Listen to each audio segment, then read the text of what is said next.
Research చేసి వాళ్ళు ఏం చేశారంటే, ఒక 2 చేతులతో చేసే వాళ్ళు ఎన్ని పనులు చేయగలుగుతారు, ఒక చేతితో చేసే వాళ్ళు ఎన్ని పనులు చేస్తారు, ఒక చెయ్యి అంటే టైం ఎలా ఉపయోగించుకోవాలి అంటే, అంటే ఒక చెయ్యి ఖాళీగా ఉంచుకోకూడదు ఎప్పుడు కూడా, 2 చేతులతోని ఏదో ఒక పని చేస్తూనే ఉండాలి అని. సో నేను అప్పుడు ఆలోచించాను. ఎంత 21 ఇయర్స్ నాకు, అప్పుడు 21, 22లో వచ్చాను. అప్పుడు ఇంజినీరింగ్ అయిపోయి మేనేజ్మెంట్ లో అడుగు పెట్టాను. సో అప్పుడు ఆలోచించాను అనమాట, ఒక చెయ్యి కూడా వృధా అవ్వకూడదు అని చెప్పేసి కొందరు మంది శాస్త్రవేత్తలు కనిపెట్టారు. సో ఆలోచించాలి అది మనం లైఫ్ లోపల అలా సమయాన్ని. ఇప్పుడు కూడా నేను ఏం చేస్తుంటాను, ఒక చేతిలో ఈ మొబైల్, ఒక చేతి లోపల మౌస్, నోరు మాట్లాడుతూనే ఉంటుంది. సో వీలైనంత వరకు మనం ఏంటంటే ఉన్న సమయాన్ని జాగ్రత్తగా సద్వినియోగం చేసుకోవడానికి ఉపయోగించుకోవాలి. మళ్ళా ఈ సమయం పోయిందంటే అయిపోయింది. ఒకసారి చేతిలోంచి సమయం పోయింది అంతే ఇంకా.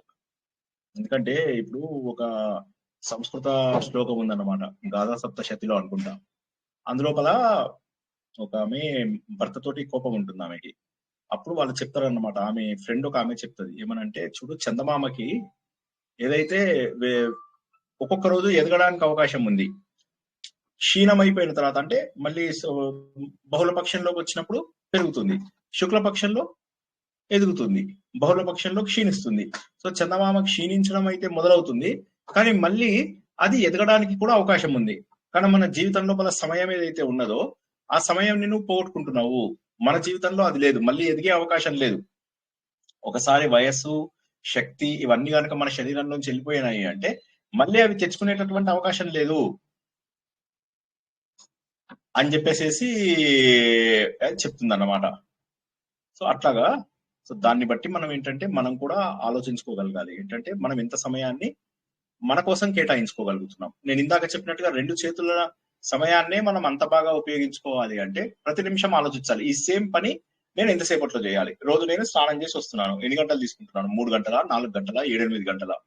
వంట చేస్తున్నాను, ఎన్నింటికి లేచి 5:30 నుంచి 11 దాకా వంట చేస్తున్నాను, 11 నుంచి 12 దాకా అన్నం తింటున్నాను, 12 నుంచి 2 దాకా పడుకుంటున్నాను, 2 నుంచి 4 దాకా రకరకాల పారాయణలు నేర్చుకుంటున్నాను, 4 తర్వాత మళ్ళీ ఇంటికి వచ్చిన చుట్టాలతోటి, ఫ్రెండ్స్ తోటి మాట్లాడుతున్నాను, 7 నుంచి అన్నం తిండాలు, ఫ్రెండ్స్ తో కబుర్లు చెప్పడాలు గడిచిపోతున్నాయి, 9కి ఈయనది ఒక క్లాస్ ఒకటి పడింది, 9 o'clock ఒక క్లాస్ పడింది. తప్పించుకోలేకపోతున్నాము, తప్పించుకుంటేనేమో విసుక్కుంటున్నాడు, ఎట్లాగా బాధ.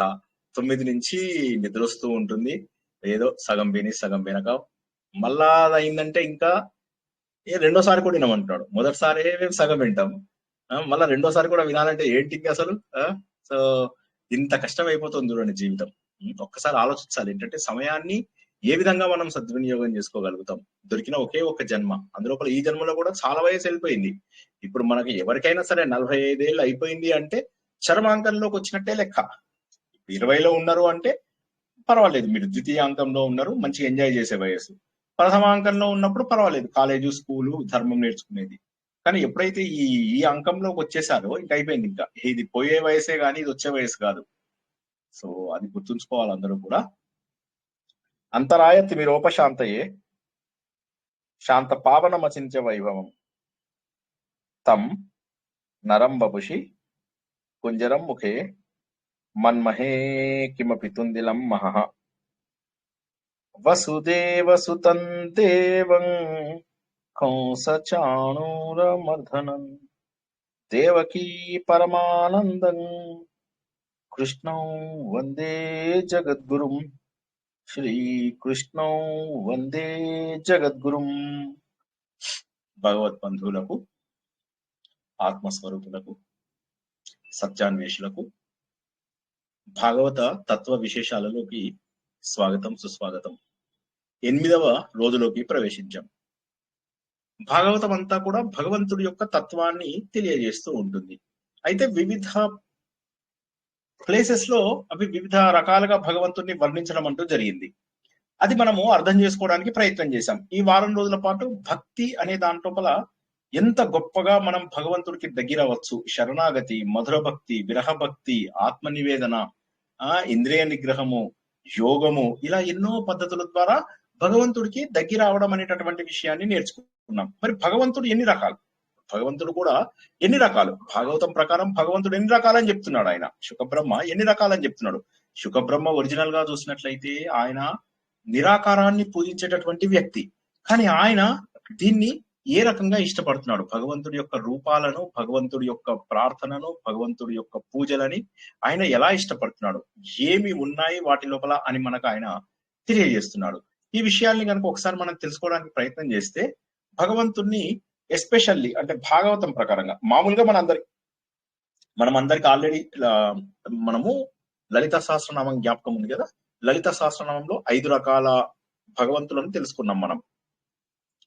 అన్నిటికంటే కింది స్థాయిని ఏమంటారంటే విగ్రహారాధన. ఓకే, ఐడల్ వర్షిప్ అంటారు. అంటే ఒక ప్రతిమ, ఒక ప్రతీక, దానిపైన మనము ధ్యాస పెట్టడము. ఇందులో కూడా మళ్ళీ రకరకాలు ఉంటాయి. ఈ ప్రతిమలు కూడా మనకు ఏవి పడితే అవి పెట్టడానికి వీల్లేదు. ఇందులోపల స్వయంభూ ఉంటాయి, ప్రతిష్ఠించినవి ఉంటాయి. స్వయంభూ అయినప్పుడు ఏమవుతుందంటే వాటికి మనము పూజలు ఒక్కొక్కసారి చేయకపోయినా కూడా పర్వాలేదు, అసలు చేయకపోయినా కూడా పర్వాలేదు. కానీ ఏవైతే ప్రతిష్ఠించినటువంటి విగ్రహాలు ఉంటాయో ఈ విగ్రహాలకి ప్రతిష్ఠించడానికి ఆగమాలని ఉంటాయి అనమాట. ఆగమ శాస్త్రం అని. ఆగమ శాస్త్రం లోపల కొన్ని నియమాలు ఉంటాయి. ఆలయం, టెంపుల్ ఎంత ఉండాలి, విగ్రహం యొక్క కొలతలు ఎంత ఉండాలి, గర్భగుడి నుంచి గోపురం వద్దకు ఎంత ఇది ఉండాలి, అంతరాలయం వరకు ఎంత డిస్టెన్స్ ఉండాలి. తర్వాత ఇదంతా కూడా ఎట్లా అంటే మీరు ఆలయం చూస్తే భగవంతుడి తల, ఆయన ఉదర భాగం, పాదాలు ఇలా నిలబడినట్టుగా గోపురము ఇలా ఉంటుంది. ఏ టెంపుల్ చూసినా కూడా దాదాపుగా అదే స్ట్రక్చర్ ఉంటుంది అన్నమాట. అందుకే దేహంని రిప్రజెంట్ చేసేదే దేవాలయము అని చెప్పేసి చెప్తారు. ఇందులోపల కొలతలు ఏంటి, ఎలా ఉండాలి, తర్వాత ఏ దేవుడు ఎంత కొలతలో ఉండాలి, తర్వాత ఏ దేవుడికి ఎడమ వైపు ఎవరు ఉండాలి, కుడి వైపు ఎవరు ఉండాలి, దేవుడు ఏ వైపు చూడాలి, ఎందుకు చూడాలి ఆ వైపు, ఇలాగా ప్రతి నియమము ఆ దేవుడికి ఉన్నటువంటి డైమెన్షన్స్ అన్ని కూడా సరైనటువంటి డైమెన్షన్స్.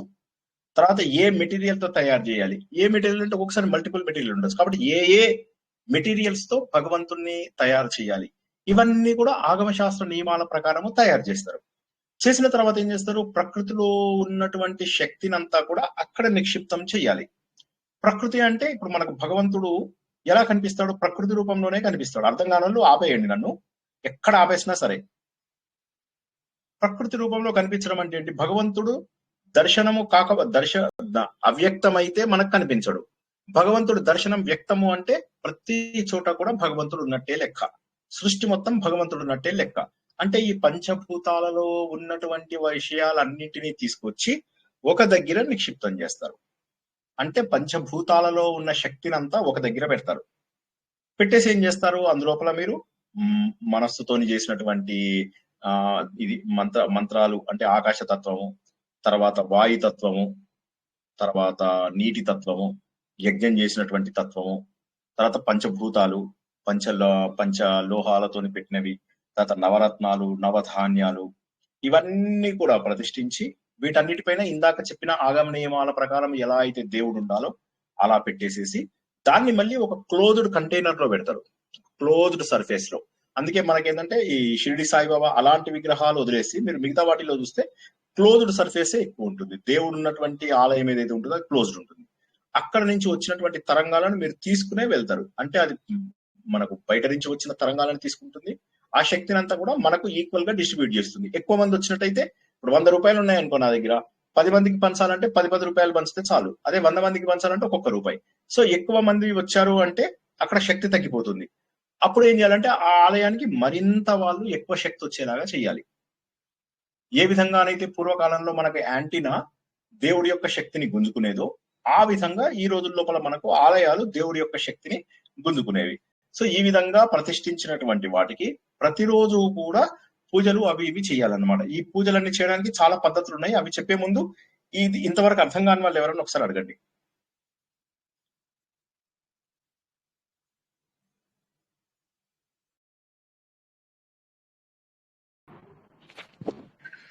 ప్రకృతిలోని శక్తుల్ని కలిపి విగ్రహాలని పెడతారన్నప్పుడు 5 తత్వాలతో కూడా అది ఆకాశతత్వం ఎలా వస్తుంది సార్? అది అవును, ఆకాశతత్వం అంటే స్పేస్ అన్ని చోట్ల ఉన్నదే, స్పేస్ అన్ని చోట్ల ఉన్నదే. తర్వాత మంత్రశక్తి, మంత్రం అంటే ఏంటి, వాయుశక్తి. తర్వాత నీరు అంటే అభిషేకాల ద్వారా నీటి ద్వారా మనకు అందులోపల కొన్ని ఇవి చేస్తారు, మంత్రించినటువంటి జలాన్ని అందులోపల వేస్తారు. విగ్రహాన్ని ప్రతిష్ఠించినప్పుడే కదా ఈ 5 తత్వాలు. అవును అవును. కరెక్ట్. విగ్రహాన్ని ప్రతిష్ఠించే ముందు ఇవన్నీ చేస్తారు. చేసి దానిపైన మీకు యాంటెనా కూడా పెడతారు కదా. యాంటెనాని ఏమంటాం మనం? దాన్ని ధ్వజస్తంభం అంటాం కదా. ధ్వజస్తంభం పెడతారు. మళ్ళీ లోపల విగ్రహం దగ్గర కూడా ఇప్పుడు నేను చెప్పినవన్నీ చేస్తారు. నవధాన్యాలు, నవరత్నాలు ఇవన్నీ కూడా చేస్తారు అన్నమాట. చేసేసి పెట్టడం వల్ల ఏమవుతుందంటే అప్పుడు ప్రకృతిలో ఉన్న శక్తిని అంతా కూడా అది స్వీకరిస్తుంది. మామూలుగా ఉన్న దానికంటే కూడా ఎక్కువ శక్తిని స్వీకరిస్తుంది. అంటే మ్యాగ్నెటిక్ పవర్ అన్ని చోట్ల కంటే అక్కడ ఎక్కువ ఉంటుంది అన్నమాట. దీన్ని ప్రతిష్ఠించిన విగ్రహాలు అంటారు.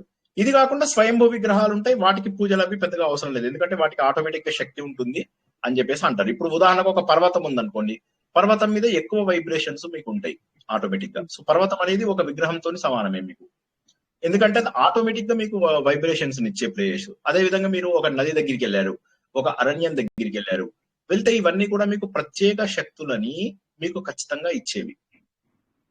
ప్రత్యేక శక్తులను ఆటోమేటిక్ గా ఇస్తాయి. అక్కడ ఉన్నటువంటి జాగ్రఫికల్ అరేంజ్మెంట్ ద్వారా అవేమైతుందంటే మీకు అక్కడ ఎక్కువ శక్తిని ఇచ్చేటటువంటి అవకాశం ఉంది. అయితే అలా లేని ప్రదేశాలలో మన ఇంటి దగ్గర ఒక ఆలయాన్ని పెట్టుకోవాలన్నప్పుడు మీరు ఏం చేస్తారంటే పంచభూతాల శక్తిని అక్కడ నిక్షిప్తం అయ్యేలాగా చేసి అక్కడ ఒక ఆలయాన్ని నిర్మించుకుంటారు అన్నమాట, ప్రతిమ రూపం లోపల. క్లియర్?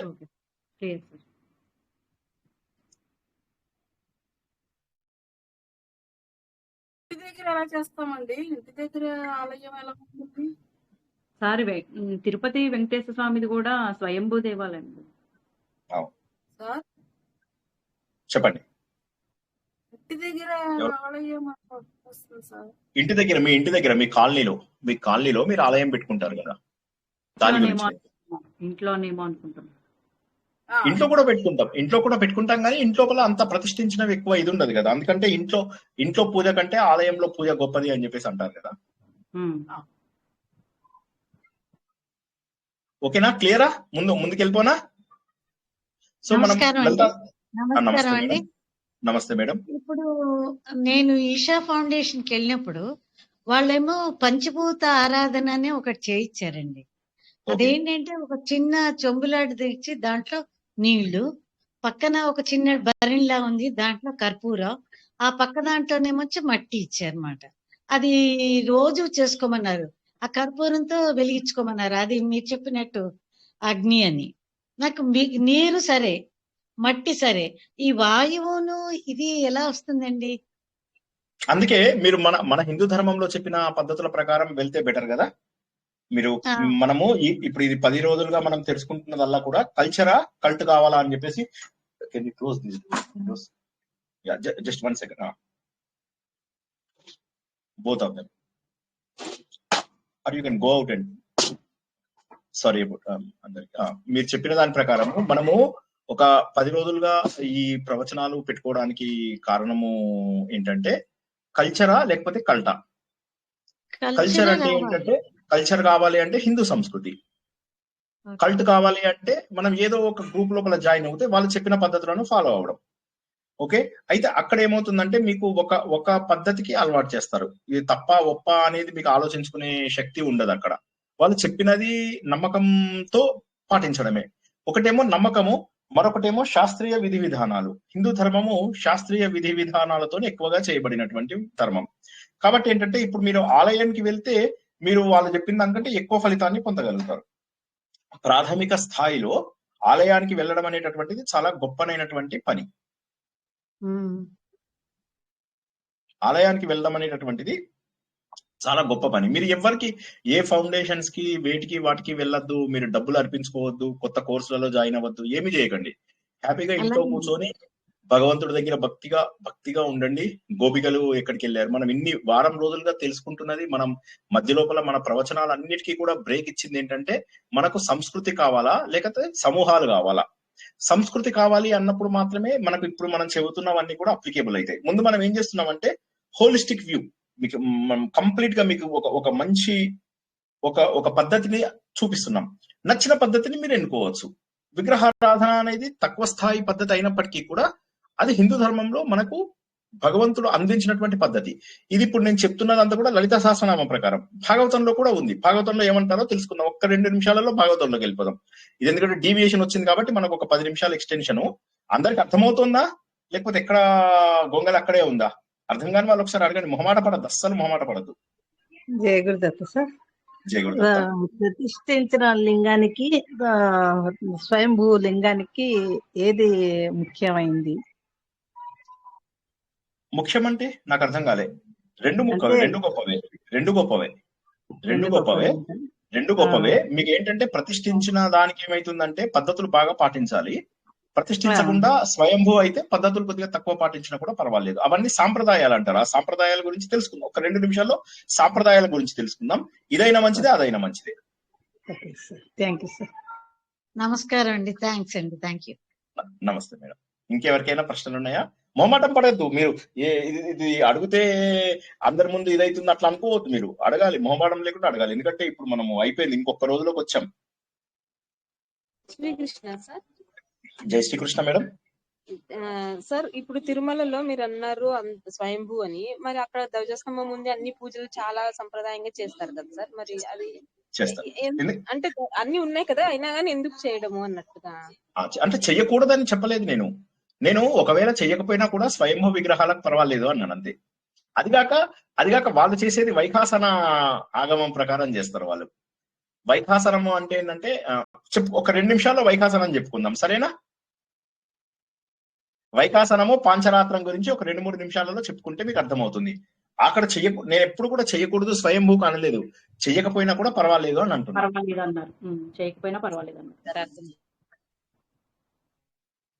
ఓకేనా? పర్వాలేదు, అడగండి.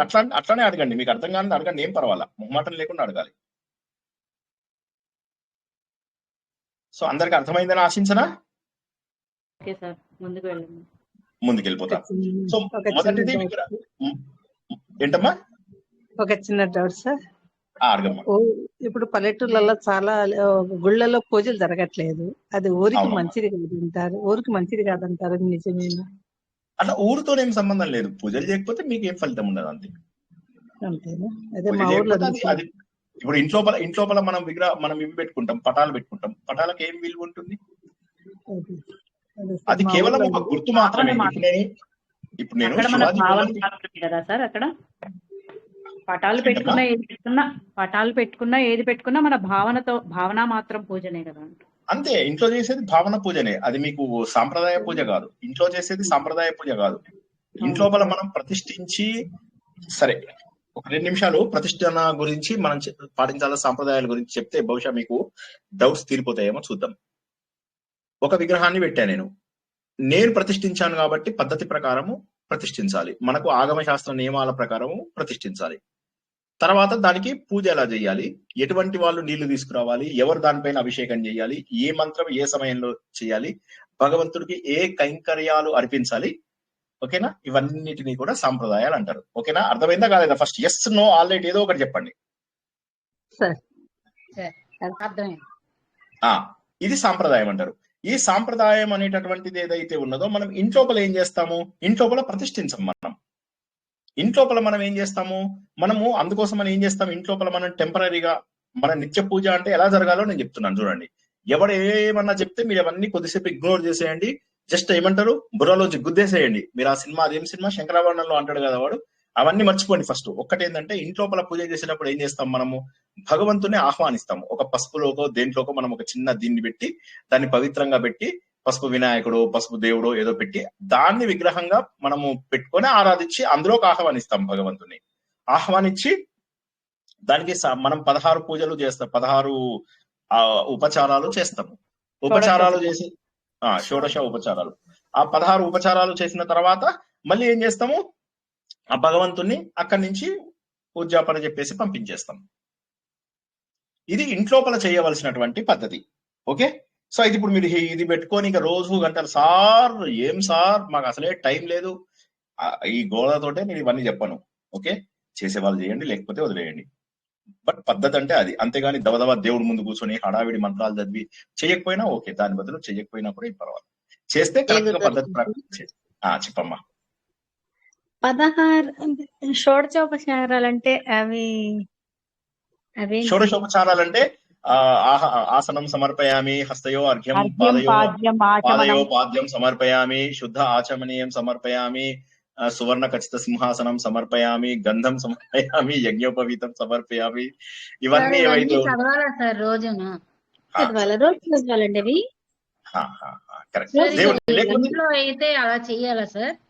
యంత్రము కాదు, మీరు ఏ పూజ నిత్య పూజకి ఇది చెయ్యక తప్పదు. ఓకేనా? నిత్య నిత్య పూజ అంటే ఏంటి? పంచోపచారాలు చేస్తే సరిపోతుంది కదండి. చెయ్యకండి అసలు. అంటే అంత అంత హడావిడి అయితే పంచోపచారాలు కూడా ఎందుకంటున్నా నేను. అది కూడా చేయకుండా మీ అందరికి షార్ట్ కట్ చెప్తున్నాను కదా. షార్ట్ కట్ ఏంటంటే ఇవేం చెయ్యకండి. మీరు మనసుతో అలా కూర్చొని ఒక దగ్గర కూర్చొని ఆలోచించండి చాలు రోజంతా.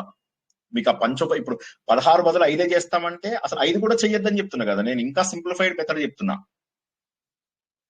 మీకు టైం దొరకకపోవడం అనేది నాకు అన్నిటికంటే చాలా బాధేస్తున్న విషయం ఏంటో తెలుసా? మీ అందరికి టైం సరిపోతలేదు. అక్కడ మనకి ఇబ్బంది వస్తుంది. ఎవరికి కూడా టైము ఇదే, అందరికీ అదే టైమే కదా, కష్టమైతుంది కదా, అందరికి కష్టమైపోతుంది కదా. సార్ టైం 24 గంటలు కాదు కదా, 40 గంటలు ఇచ్చినా కూడా సరిపోదు సార్.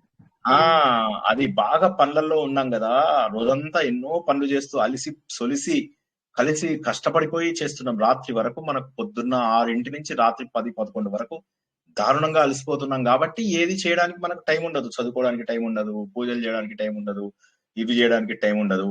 ఓకే, సో అందుకోసమే నేను ఇవాళ ప్రారంభంలో నేను ఏమన్నానంటే ప్రతిరోజు 5:30కి ఏం చేస్తున్నాము అని చెప్పేసి రాయండి. 5:30 ప్రతిరోజు పొద్దున్న 5:30కి లేవండి.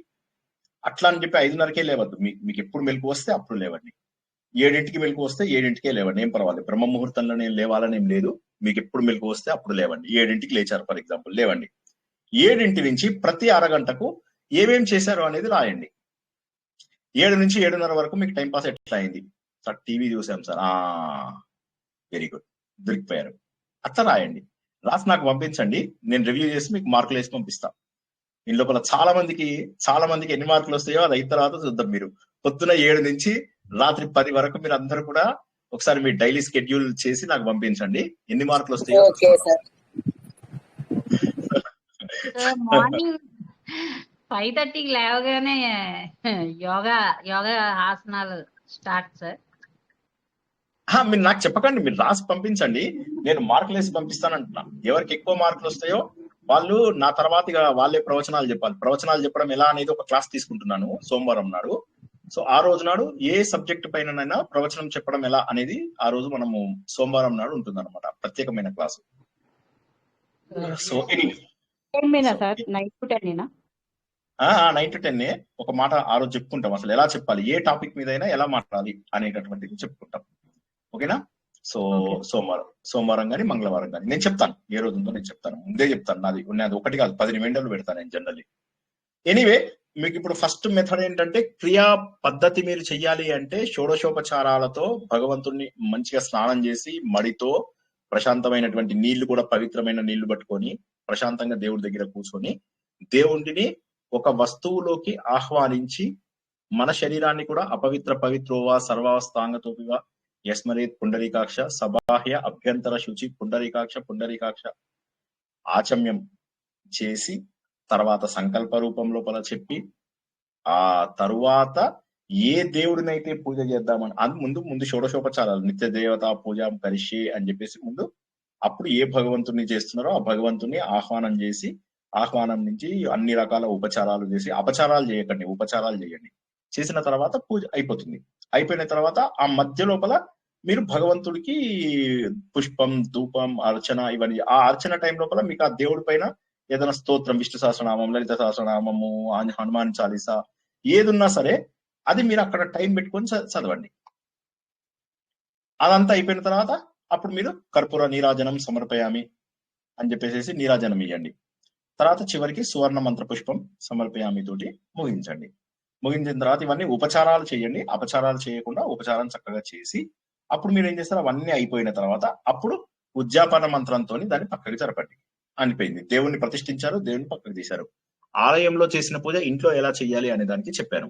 అర్థం కాని వాళ్ళు అడగండి, అర్థమైన వాళ్ళు అడగండి. ఇది గణపతికి పసుపు గౌరమ్మకి ఆహ్వానించడం అనేది అంటే మామూలుగా ఆహ్వానించడం మానసికంగా చేస్తాం కానీ అది పెట్టడం మాత్రం ఒకేసారి పెడతాం కదా సార్, రోజు పెట్టాం కదా. రోజు పెట్టాలి కదా, ప్రతిరోజు పెట్టాలి కదా. అంటే ఒకటే ఉంచి మొత్తం దేవుళ్ళని శుభ్రం చేసినప్పుడు తీసేస్తూ ఉంటాం కదా. అది వేరే దేవుళ్ళని అక్కడ ఉంచినా తీసేసినా మీకు ఇది లేదు అని చెప్తున్నాను. అందులోకి దేవుడు రాడు అని చెప్తున్నాను. దేవుడు అంటే ఏంటి ఒక్కసారి పసుపుతో చేసిన దాన్ని రోజు పెట్టాలా, రోజు తీసేసి రోజు పెడుతూ ఉండాలా? మీరు ఓకే, నేను చెప్పడంలో తప్పు చెప్తున్నాను, లేకపోతే నా భాష సరిగా లేదు, ఒకసారి మళ్ళీ జాగ్రత్తగా వినండి అందరూ. దేవుడిని ప్రతిరోజు ఆహ్వానిస్తాం, ప్రతిరోజు పంపిస్తాం. ఓకే, పూజా విధానం గురించి మాట్లాడుతున్నాం మనం. విగ్రహం ఇంట్లోపల పెట్టుకోము కాబట్టి ఇంట్లోపల ఇవన్నీ చేస్తాం. ఆలయంలో విగ్రహం ప్రతిష్ఠించిన దానికైతే ప్రతిరోజు కూడా పూజలు జరపాలి. ఏ కారణం చేత అయినా ఫ్లడ్ గాని, ఇంకేదన్నా ప్రమాదాలు జరిగి గాని, ఇంకేదన్నా అయి గాని ఉంటే అప్పుడు మాత్రము దానికి కొన్ని ఈ పద్ధతులు ఉంటాయి, దాన్ని ఏమంటే ప్రక్షాళన పద్ధతులు ఉంటాయి. అవి చేసి తర్వాత మళ్ళీ పూజలు ప్రారంభిస్తారు. నిత్య పూజలు కంపల్సరీ. ఏ విగ్రహం ప్రతిష్ఠించినా. వినాయకుడిని నిమజ్జనం ఎందుకు చేస్తారో చెప్పగలరా ఎవరైనా? ఇంతమంది ఉన్నారు కదా, మనము 9 రోజుల తర్వాత వినాయకుడిని నిమజ్జనం చేస్తాం కదా అపార్ట్మెంట్స్. ఎందుకు? అంటే నదులలో నీటి ప్రవాహంలో మట్టి తగ్గకుండా మళ్ళీ మట్టితో తయారు చేసి దాంట్లో వేస్తాం సార్. Scientific reason. ఈ రోజులు పెట్టుకుంటే ఆయనకి నిత్య దీపారాధన, నిత్య నైవేద్యాలు, నిత్య పూజలు కంపల్సరీ జరగాలి కదా సార్, ప్రతిరోజు జరగాలి. టీవీ మణి మేడం చెప్పారు, టీవీ మణి మేడం చెప్పింది కరెక్ట్. ఏంటంటే దేవుడికి అన్ని రోజులు మనము అలా ప్రతిష్ఠించి పూజలు చేసేటట్టయితే 365 డేస్ కూడా ఉంచొచ్చు. దానికి ఉద్యాపన చెప్పాల్సిన అవసరం లేదు, నిమజ్జనం చేయవలసిన అవసరం లేదు. నిమజ్జనం ఎందుకు చేస్తాము అంటే దానికి మనం ప్రతిరోజు అంత ఖర్చు పెట్టి పూజ చేయడం ఇష్టం లేదు కాబట్టి.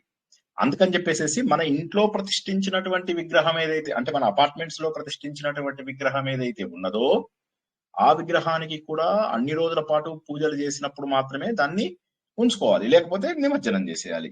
అదే విధంగా మీ ఇంట్లో శ్రీచక్రాలు ఉన్నాయి, మీ ఇంట్లో మంత్రాలు ఉన్నాయి, మీ ఇంట్లోపల రకరకాల తీసుకొచ్చారు యంత్రాలు, ఎక్కడెక్కడి నుంచో తీసుకొచ్చారు.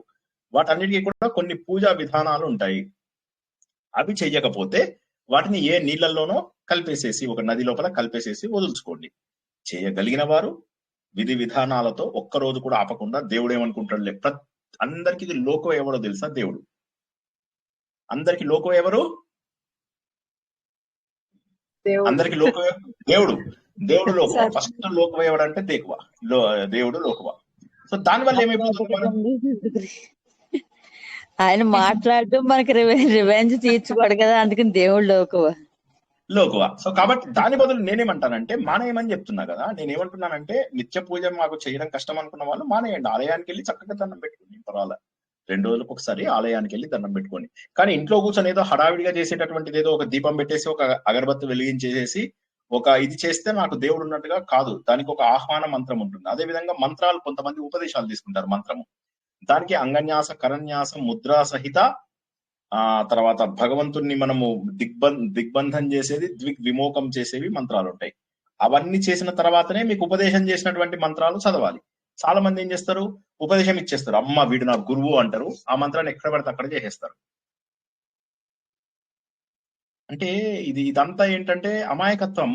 అండ్ ఈ అమాయకత్వాన్ని వాడుకోవడానికి బోల్డ్ అంత మంది ఉన్నారు, బోల్డ్ అంత మంది. నేనేమంటున్నానంటే విగ్రహారాధనలో ఎందుకు మనకు దెబ్బలు ఎక్కువ పడతాయి అంటే అపనమ్మకాల వల్ల, తప్పు నమ్మకాల వల్ల. సో కాబట్టి విగ్రహారాధన ప్రాథమిక స్థాయిలో ఉండిపోయింది. మళ్ళొకసారి చెప్తున్నా, ఇంట్లోపల మీరు 10 పటాలను పెడితే ఆ 10 పటాలలో మీకు దేవుడు రాడు. దేవుడు ఆహ్వానించడము అనేటటువంటిది ఏదైతే ఉంటుందో, దేవుడు అంటే విశ్వ చైతన్యాన్ని మీరు ఇంట్లోపల ఒక వస్తువులోకి ఆహ్వానించాలి. ఆ వస్తువులోకి ఆహ్వానించినప్పుడు మీరేం చేస్తున్నారు, ముందు అపవిత్ర పవిత్రోవా చెప్పుకొని మీరు శుభ్రంగా ఉండి ఇవన్నీ చేసి ఆ పద్ధతి ప్రకారము మీరు దేవుణ్ణి పెట్టి మళ్ళీ భగవంతుణ్ణి ఉద్యాపన చేసి పక్కకు జరిపేసే వరకు మీకు అక్కడ దేవుడు ఉన్నట్టు లెక్క. అలా భావించుకొని చేస్తాము. మిగతా పటాలు అవి ఉంటాయి, ఏముంది, ఊరికే అలంకరించుకోండి సరదాగా. పూజారం ఉండాల్సిన అవసరం ఏం లేదు, ఉంటే ఊరికే అలంకరించుకోండి. కానీ అక్కడ దేవుడు ఉంటాడని నమ్మకం లేదు. మీరు పెట్టినటువంటి ఆ రోజు ప్రతిష్ఠించి ఆ రోజు ఉద్యాపన చెప్పిన దానికి మాత్రమే దేవుడు ఉంటాడు. ఇదే విధంగా ఆలయాలలో ప్రతిష్ఠించినటువంటి ఆలయాలలో తప్పనిసరిగా నిత్య కార్యక్రమాలు జరగాలి. స్వయంభూ ఆలయాలలో కూడా జరగాలి. ఒకవేళ జరగకపోయినా వాటికి ప్రక్షాళన అనేటటువంటివి ఏవైతే ఉంటాయో అలాంటివి జరగాల్సిన అవసరం లేదు. వాటికి కూడా జరుపుతున్నారు తప్పే. చెప్పమ్మా. రోజు నిత్య పూజ చేయడం ప్రతిరోజు పసుపు ముద్ద పెట్టుకునే రోజు అట్లాగా ఆవాహన చేసుకుంటారండి. పసుపు ముద్ద గాని విగ్రహం గాని, కొంతమందికి ఇళ్లలో విగ్రహాలు ఉంటాయి. విగ్రహాలు అంటే ఇంత పెద్ద విగ్రహాలు తీసుకోండి. ఎంత విగ్రహం పెద్దదైతే పూజా విధానం అంత ఎక్కువగా ఉంటుంది. ఏమంటారు, ఇప్పుడు ఇంట్లోపల తంపు కంటే కూడా చిన్నగా ఉండాలి శివలింగము, బొటన. కరెక్ట్, అవును, కరెక్ట్. ఎవరు? సౌజన్య, నువ్వు చెప్పు. సౌజన్య. అవును సార్, ఇంతే ఉండాలి, అంతే చిన్నగా తక్కువ. ఉండాలి, చిన్నగా ఉండి వాటికి మీరు చేసుకోవచ్చు ప్రతిరోజు దాన్ని. నేను పసుపు అని ఎందుకన్నానంటే యూనివర్సల్ కాబట్టి చెప్పిన, అంతే. మీరు మీ ఇష్టం వచ్చిన విగ్రహాన్ని ఇంట్లో పెట్టుకోండి. ఎవరికి పూజించినా ఒక్కలకే వెళ్తది, అది గుర్తుంచుకోండి. సర్వదేవ నమస్కారం కేశవం ప్రతి గచ్చతి, ఆకాశాత్ పతితంతోయం యథా గచ్చతి సాగరం. సర్వదేవ నమస్కారం ఒక్కరికే అందుతుంది. త్రిమూర్తి స్వరూపం కేశవుడు అంటే త్రిమూర్తి స్వరూపమైనటువంటి దేవుడు. జిఓడి, జి అంటే జనరేటర్, ఓ అంటే ఆర్గనైజర్, డి అంటే డిస్ట్రాయర్. ఎవరైతే జిఓడి గాడ్ అని చెప్పి చెప్తారో ఆయన ఒక్కడే. ఆయననే కా ఈశ వ అని చెప్పేసి కేశవ అని, కా ప్లస్ ఈ ప్లస్ ఈశా అని అంటారు. ఆ కేశ అనేటటువంటిది ఏదైతే పేరుందో ఆ కేశవుడికే ఇవన్నీ చెందుతాయి. అంటే త్రిమూర్తి స్వభావం, సృష్టి స్థితిలో లయలు చేసే భగవంతుడికే ఇవన్నీ కూడా చెందుతాయి. ఓకేనా? విగ్రహారాధన గురించి డౌట్స్ క్లియర్ అయిపోయినట్టేనా? సార్, ఆ చిన్న విగ్రహానికి రోజు కుంకుమ పూజ అది చేసుకొని మళ్ళీ క్లీన్ చేసుకుంటూ ఉండాలి. ప్రతిరోజు దాన్ని ప్రతిష్ఠిస్తారు, ప్రతిరోజు దానికి ఉద్యాపన చెప్తారు. ప్రతిరోజు ప్రతిష్ఠిస్తారు, ప్రతిరోజు ఉద్యాపన చెప్తారు తప్పకుండా. ఆవాహయామి, ఆసనం సమర్పయామి, సువర్ణ ఖచ్చిత సింహాసనం, మళ్ళీ హస్తయో అర్ఘ్యం, పాదయో పాద్యం, ఇవన్నీ చేసి అప్పుడు మీరు చదివే మధ్యలో కొన్ని మంత్రాలు ఉంటాయి. ఆ మంత్రాలకు సంబంధించినటువంటి, ఇప్పుడు మీకు ఎవరైనా ఉపదేశం తీసుకున్నారు అనుకోండి, ఎవరైనా గురువు ఇచ్చాడు మీకు బై ఛాన్స్, మీ గురించి తెలిసినటువంటి, మీ తత్వం తెలిసిన ఒక వ్యక్తి ఎవరో మీకు గురువుగా ఉన్నాడు, ఆయన మీకు ఒక మంత్రం ఇచ్చాడు అనుకోండి. ఆ మంత్రంని మీరు చదువుతారు. ఎలా చదువుతారు? ఆయన చెప్పిన విధి విధానాల ద్వారా. ఆయన ఇంతగా మంత్రం ఇచ్చేసి మిమ్మల్ని గాలికి వదిలేశాడు అనుకోండి, ఆ మంత్రం చేయకపోవడం బెటరు. ప్రతి మంత్రానికి కూడా ఒక ఋషి ఉంటాడు, అంటే ఋషిని ద్రష్ట అంటారు. ఒక ఛందస్సు ఉంటుంది, ఒక బీజం ఉంటుంది, ఒక కీలకం ఉంటుంది, ఒక దేవత ఉంటుంది. అంగన్యాసము, కరన్యాసము, పూర్వముద్రలు, ఉత్తర ముద్రలు, ఇవన్నిటితో చేస్తేనే దాన్ని మంత్రం అంటారు. అది చేసుకోవచ్చు. ఓకేనా? Very good. ఇప్పుడు ప్రాథమిక స్థాయి విగ్రహారాధన అందరికీ అర్థమైపోయింది. ఇది ఐదర్ ఇంట్లోపల పెట్టుకోవాలంటే కొద్దిగా కాంప్లికేటెడ్ ప్రొసీజర్. ఇంట్లోపల ఉత్త పటాలకు వాటికి ఏ విధమైనటువంటి విలువ ఉండదు. అవి మామూలుగా మనం ఫోటోలు పెట్టుకున్నట్టే. ఇప్పుడు ఇక్కడ ఉన్నాడు ఈయనకు నేను రోజు పూజ చేయను, అంతే, అలా పటం మాత్రమే. అది పూజా గదిలో పెట్టినా ఇక్కడ పెట్టినా అందులో పెద్ద తేడా ఉండదు. క్లియర్. రెండవ పద్ధతి, ఇప్పుడు దాన్ని ఏమంటారంటే మంత్ర పద్ధతి అంటారు. మంత్ర పద్ధతి అంటే భగవంతుణ్ణి శబ్ద రూపం లోపల కొలవడం. మంత్రము అంటే ఏంటి? ఒక శక్తితోటి కొలవడాన్ని మంత్రం అంటారు. అంటే ఒక ప్రకృతిలో ఉన్నటువంటి తరంగాలలో ఉన్నటువంటి శక్తి, మన 4G 5G వీటన్నిటిలో ఉన్న శక్తిని కొలవడం. మంత్రం మనము ఇందాక చెప్పుకున్నట్టుగా ఎవరో ఒక గురువు ద్వారా ఉపదేశం తీసుకొని దానికి సంబంధించిన నియమాల ద్వారా చేస్తే ప్రకృతిలో ఉన్న వైబ్రేషన్ కి మనం మ్యాచ్ అవుతాం. మ్యాచ్ అయినప్పుడు రెజోనెన్స్ వస్తుంది. నిన్న మనం తెలుసుకున్నాం కదా, ఆ రెజోనెన్స్ వచ్చినప్పుడు శక్తి మనకు వస్తుంది. ఉదాహరణకు మీరు టీవీ ఛానల్లో ఏది పెట్టుకుంటే, ఏ ఫ్రీక్వెన్సీ పెట్టుకుంటే ఆ ఛానల్ తగ్గుతుంది. రేడియోకి, టెలివిజన్ కి. మీకు అదే 4G కనెక్షన్ ఉన్న దగ్గర 4Gనే కనెక్ట్ అవుతుంది. 5Gకి కనెక్ట్ అవ్వాలంటే 5Gకి కనెక్ట్ అవ్వచ్చు. అట్లా మీరు దేనికి కనెక్ట్ అవ్వాలంటే దానికి ఎలా అయితే మీ మొబైల్ ఫోన్స్ లో, రేడియోలలో, వాటిల్లో కనెక్ట్ అవుతారో అదే విధంగా మంత్రం ద్వారా దేవుడికి కనెక్ట్ అవ్వడాన్ని మంత్ర పద్ధతి అంటారు. ఇక మూడవ దాన్ని ఏమంటారంటే యంత్ర పద్ధతి అంటారు. యంత్రం అంటే ఏంటంటే భగవంతుణ్ణి జామెట్రికల్ రిప్రజెంటేషన్. ఇందాకదేమో సౌండ్ రిప్రజెంటేషన్, మూడోదేమో యంత్రం అంటే జామెట్రికల్ రిప్రజెంటేషన్. ప్రపంచమంతా కూడా సర్కిల్స్ లో, ట్రయాంగిల్స్ లో ఉంది అని చెప్పి చెప్పడాన్ని, దీనికి ప్రతి దేవుడికి ఒక యంత్రం ఉంటుంది. రాముడికి ఒక యంత్రం, కృష్ణుడికి ఒక యంత్రం, గణపతికి ఒక యంత్రం, సూర్యుడికి ఒక యంత్రం. అన్నిటికంటే పెద్ద యంత్రంని శ్రీచక్రం అంటారు. అన్నిటికంటే దాన్ని చక్రరాజ రథారుడ మనం నేర్చుకున్నాం కదా, సర్వాయుధ పరిష్కృత, గే చక్ర రథారుడ, మంత్రిని పరిసేవిత. ఓకే, అది ఆ చక్రరాజం అన్నమాట. దాన్ని శ్రీచక్రం అంటారు. అది అన్నిటికీ మూడో లెవెల్. ఇది అంటే ముందు విగ్రహారాధన, తర్వాత మంత్రము, తర్వాత యంత్రము. దాని తర్వాత నాలుగోది ఏంటంటే కుండలిని. కుండలిని మన శరీరంలోనే ప్రవహిస్తున్నటువంటి భగవంతుడిని చక్ర ఆరాధన ద్వారా ఇడా, పింగళ, సుషుమ్న నాడులు ఏవైతే ఉంటాయో వాటిని ఉత్తేజిత పరచడం ద్వారా కుండలిని పైకి తిప్పి ఇలా పైకి తీసుకెళ్తూ సహస్రారాన్ని చేరుకోవడం. అంటే బయట వాటిలో కాకుండా అంతర్ముఖులైన వాళ్ళకు మాత్రమే ఈ పద్ధతి తెలుస్తుంది. ఇది మనకు భాగవతంలో ఎక్కడ చెప్పారు? 2వ అధ్యాయంలో చెప్పారు. మనము నారాయణీయంలో కూడా దశకాంలో ఇది ఆల్రెడీ నేర్చుకున్నాం కాబట్టి ఎక్కువ డీటెయిల్ చెప్పట్లేదు కావాలని. నెక్స్ట్ చివరిగా ఐదోది ఏంటంటే భగవంతుణ్ణి పరారూపము అంటారు. పరారూపం అంటే భగవంతుడు అన్ని చోట్ల కూడా ఉండేటటువంటి రూపము అనేటటువంటిది. ఈ 5 రూపాలలో భగవంతుణ్ణి పూజించవచ్చు అని మనము లలిత సహస్రనామంలో నేర్చుకున్నాం. ఇప్పుడు ఇది మనము భాగవతంలో ఎలా నేర్చుకుంటాము? ఇక్కడ మనకు భాగవతంలో నేర్చుకునే దాన్ని ఏమంటారంటే పర, వ్యూహ, వైభవ, అంతర్యామి, అర్చ. ఓకేనా? ఇది అందరూ విన్నారా లేకపోతే చెప్పనా? హలో, నిద్రపోతున్నారు, చాలా దారుణంగా నిద్రపోతున్నారు. చెప్పండి సార్ ఒకసారి. ఇప్పుడు ఇదే ఈ 5 పద్ధతులే మనకేమవుతుందంటే ఇప్పుడు భాగవతం ప్రకారం ఇప్పుడు మనము ఏం తెలుసుకుంటున్నాం, ఈ వారం రోజులుగా తెలుసుకుంటున్న దాన్ని ఇవాళ కొద్దిగా నేను సమ్మరీ రూపంలో కొద్దిగా కాంప్లికేట్ చేస్తున్నా. ఇంకా మనకి మిగిలిపోయిన చాప్టర్ ఏంటి, ఉద్ధవుడు ముగించే బోధ. అది ఫైనల్ డేకి పెట్టుకున్నాం, మనం రేపటికి పెట్టుకున్నాం. ఉద్ధవుడు ఏ విధంగా అద్భుతమైనటువంటి బోధ ఇస్తాడు, దాని ద్వారా వీళ్ళ ఈ 16,000 మందికి ఏ విధంగా భగవంతుడు కనిపిస్తాడు అనేది అది చివరి రోజుకు రేపటికి పెట్టుకున్నాం మనం. 8వ రోజు ఇవాళ ఏంటంటే భగవంతుడి యొక్క తత్వాన్ని మొత్తం మనం అర్థం చేసుకోవడానికి ప్రయత్నం చేస్తున్నాం. మనం ఇందాక ఏవైతే రూపాలు తెలుసుకున్నామో, విగ్రహం కంటే పైన మంత్రము, యంత్రము, కుండలిని, పరబ్రహ్మ అనే 5 పద్ధతులు ఏవైతే మనం లలిత సహస్రనామంలో తెలుసుకున్నామో దానికి వెరీ సిమిలర్ గా మనం భాగవతంలో తెలుసుకుంటాం. భాగవతంలో మీ అందరికీ తెలిసినవే నేను చెప్తూ ఉంటాను, మీరు చెప్పండి. పర అంటే పరబ్రహ్మ రూపం, ఇది అందరికీ తెలిసిన రూపమే కదా. పరబ్రహ్మ అంటే ఫస్ట్ గాడ్, ఇంగ్లీష్ లోపల ఏమంటారు, ఫస్ట్ గాడ్, మొదటి దేవుడు, ఆయనని ఏమంటారు పరబ్రహ్మ.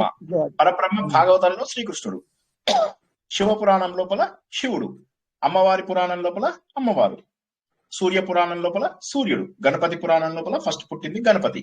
సో కాబట్టి ఒక్కొక్క కల్పంలో ఒక్కొక్కరు పరబ్రహ్మ రూపం లోపల ఎత్తుతారు, కాబట్టి అదేం తప్పు లేదు. ఆ పరబ్రహ్మ అనే మొట్టమొదటి దేవుడిని పరబ్రహ్మ అని చెప్పేసి అంటారు. ఓకే, రెండవ దాన్ని అర్థమైంది కదా. పరబ్రహ్మ అంటే అర్థం కాని వాళ్ళు కూడా చెప్పండి. పర అంటే అర్థమే ఏంటంటే మనకు పరంగా ఉన్నది, మనకు వేరుగా ఉన్నది అని అర్థం. అర్థం కాని వాళ్ళు అడగండి, సిగ్గుపడద్దు, ఇక్కడ సిగ్గుపడేది ఏం లేదు. హలో, ఓకే, నెక్స్ట్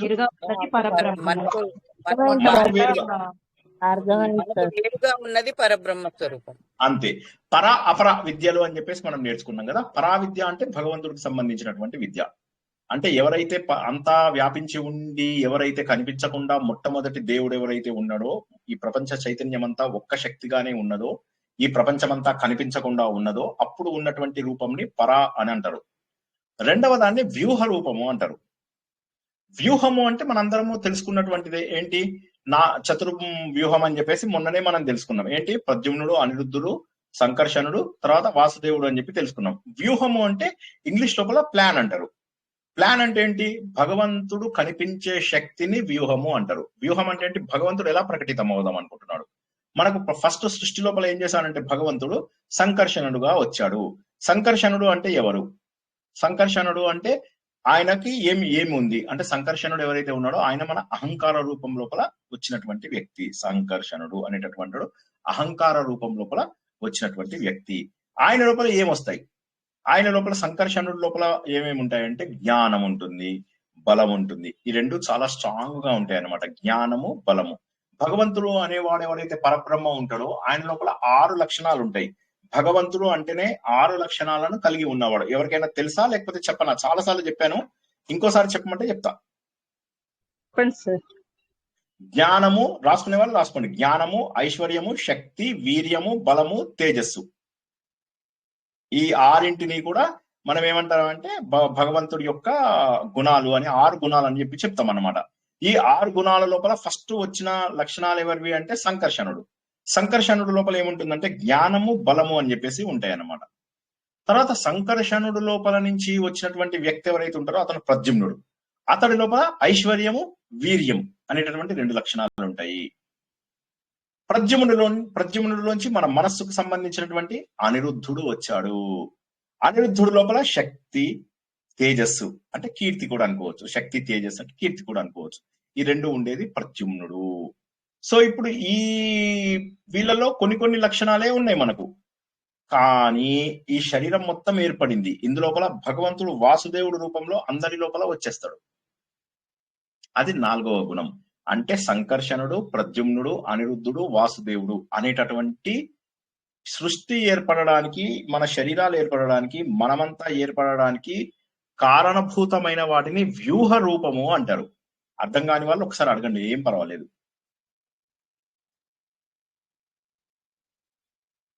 చెప్పండి. ఓకే, అన్నిటికంటే ముందు వచ్చింది ఏంటి మనకు సంకర్షణుడు అని చెప్పేసి చెప్పుకున్నాం. సంకర్షణుడు అంటే ఏంటి, జ్ఞానము, బలము. ఓకేనా, సంకర్షణుడు అంటే జ్ఞానము, బలము. తర్వాత సంకర్షణుల్లోంచి ప్రద్యుమ్నుడు వచ్చాడు. ప్రద్యుమ్నుడి లోపల ఐశ్వర్యము, వీర్యం అనేటటువంటి లక్షణాలు ఉంటాయి అని చెప్పేసి తెలుసుకున్నాం. ఐవి. తర్వాత ప్రద్యుమ్నుడిలోంచి అనిరుద్ధుడు వచ్చాడు, అంటే మనస్సు యొక్క లక్షణం. అంటే మన శరీరానికి కావలసినటువంటి అహంకారము, బుద్ధి, మనస్సు ఏర్పడిపోయినాయి, ఇప్పుడు రెడీగా ఉన్నాయి. ఇప్పుడు ఇందులో లేనిది ఏంటంటే చైతన్యం లేదు. ఆ చైతన్యము వాసుదేవుడు రూపం లోపల ఏర్పడుతుంది. సో వాసుదేవుడు, ప్రద్యుమ్నుడు, సంకర్షణుడు, అనిరుద్ధుడు ఈ నలుగురిని కలుపుకొని చతుర్వ్యూహము అంటారు. మనం ఏర్పడాలంటే ఈ 4 ఉండి తీరవలసిందే. ప్రద్యుమ్నుడి నుంచి అనిరుద్ధుడు వస్తాడు. అనిరుద్ధు లోపల ఏముంటుంది? శక్తి, తేజస్సు ఉంటుంది. సో భగవంతుడి యొక్క 6 లక్షణాలు ఏవైతే ఉంటాయో, జ్ఞానము, ఐశ్వర్యము, శక్తి, వీర్యము, బలము, తేజస్సు, ఈ లక్షణాలు, దైవీ లక్షణాలు ఏవైతే ఉంటాయో ఆయనని భగవంతుడు లేదా వాసుదేవుడు అంటాడు. ఆయన మనలో ప్రవేశించే వరకు కూడా మన లోపల బుద్ధి ఉంది, మన లోపల అహంకారం ఉంది, మన లోపల మనస్సు ఉంది. మన లోపల మనస్సు ఉంది, బుద్ధి ఉంది, అహంకారం అన్నీ ఉన్నాయి. కానీ మన లోపల చైతన్యం లేదు, అలా జడంగా ఉన్నాం. ఒక్కసారి వాసుదేవుడు వచ్చి మన లోపల చేరిపోయాడు. చేరిపోగానే మన లోపల చైతన్యం ప్రారంభమైంది, మన లోపల మూమెంట్ ప్రారంభమైంది. ఈ 4ని వ్యూహ రూపము అంటారు. భగవంతుడిని మనం భాగవతంలో తెలుసుకున్నది ఏంటి? మొదటిదేమో పరబ్రహ్మ రూపము, రెండవ చాప్టర్కి వచ్చేసరికి ఏంటంటే భగవంతుడి యొక్క వ్యూహ రూపము. ప్రద్యుమ్నుడు, అనిరుద్ధుడు, సంకర్షణుడు, వాసుదేవుడు అనేటటువంటి రూపాల ద్వారా ఆయన మన శరీరాల అన్నిటి లోపల కూడా ప్రవేశిస్తాడు. దాన్ని మనం ఏమంటామంటే వ్యూహ రూపము అంటాము. ఎవరికైనా డౌట్ ఉంటే ఆపండి, లేకపోతే ముందుకెళ్తాం.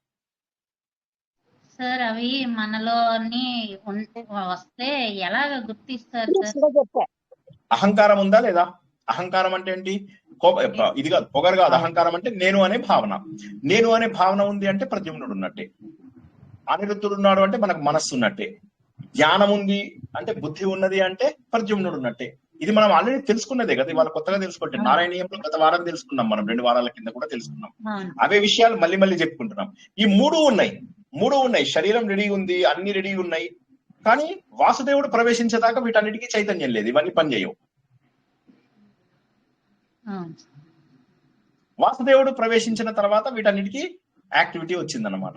వాసుదేవుడు ఎప్పుడైతే ప్రవేశించాడో అప్పుడు మాత్రమే ఇవన్నీ కూడా వాటి ఉనికిని తెలుసుకోగలిగాయి. ఎప్పుడైతే వాసుదేవుడు మన శరీరంలో ఉండడో అప్పుడు మనం ఇవన్నీ తెలుసుకోవడం అనేది అసంభవము. కాబట్టి భగవంతుడు ఏంటంటే ఈ వాసుదేవుడి రూపంలో మన శరీరంలోకి ప్రవేశిస్తాడు. ఓకేనా? ఈ 4ని కలిపి ఏమంటారంటే వ్యూహ రూపము అంటారు. వ్యూహ నారాయణులు అని చెప్పేసి మనకు అంటారు. భాగవతంలో మనం ఏమని తెలుసుకున్నాం? దాన్ని వ్యూహ నారాయణులు అన్నాం. ఇక మూడవ ఫామ్, మొదటిదేమో పరబ్రహ్మ ఫాము, రెండవది ఏంటి? వ్యూహ రూపం. మూడవది ఏంటంటే అంతర్యామి రూపము. అంతర్యామి రూపం అంటే ఏంటంటే ప్రతి మనిషి లోపల కూడా భగవంతుడు ఉన్నాడు. ప్రతి మనిషి చేతి లోపల ప్రతి ప్రాణము కూడా, ప్రతి చైతన్యము, జడము, అన్ని వస్తువులు కూడా భగవంతుడే. దాన్ని అంతర్యామి అంటారు. ఇది 3వ రూపము. 4వ రూపము వైభవము లేదా అవతార రూపము. వైభవము లేదా అవతారం అంటే రామావతారం, కృష్ణావతారం, వామనావతారం, ఇంకొక అవతారం. భగవంతుడు జ్ఞానాన్ని, ధర్మాన్ని రక్షించడానికి ఎత్తినటువంటి ప్రతి అవతారాన్ని కూడా వైభవ, విభవ, అవతారము అంటారు. ఓకేనా? 4 పద్ధతులు అర్థమైనయా లేదా? ఎవరైనా చెప్పండి. 4 ఏమేం తెలుసుకున్నామో మనం ఇప్పుడు భగవంతుడి రూపాలలో? ఫస్ట్ ఏంటి? పరబ్రహ్మ. రెండోది వ్యూహ రూపము.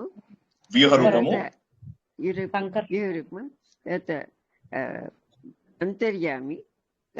అందరి హృదయాలలో ఉండేవాడు అంతర్యామి, 3వ రూపం. నాలుగోది విభవము లేదా అవతారము. 4వది ఏంటంటే విభవము లేదా అవతారం. కరెక్ట్. వెరీ గుడ్, బాగా చెప్పారు. వండర్ఫుల్. చివరిది ఏమంటారంటే అర్చావతారము అంటారు. అర్చావతారము అంటే ఏంటంటే పూజించే రూపము. మన విగ్రహము ప్రతిష్ఠ చేసుకుంటాం కదా మనం, దాన్ని అర్చ అవతారము అంటారు. భాగవతంలో చెప్పిన భగవంతుడు ఎన్ని రకాలు? 5 రకాలు. ఎవరైనా ఇంకొకళ్ళు చెప్పండి 5 రకాలు ఏంటో? భాగవతంలో చెప్పిన దేవుడు 5 రకాలు. పర, రెండవది వ్యూహం, 3వది అంతర్యామి, 4వది విభవ, 5వది అర్చ. Very good. విభవకి ఇంకో పేరేంటి రాధిక? విభవ వైభవ. విభవ, వైభవ, అవతారం. ఓకే, ఇంకెవరైనా ప్రయత్నం చేయండి.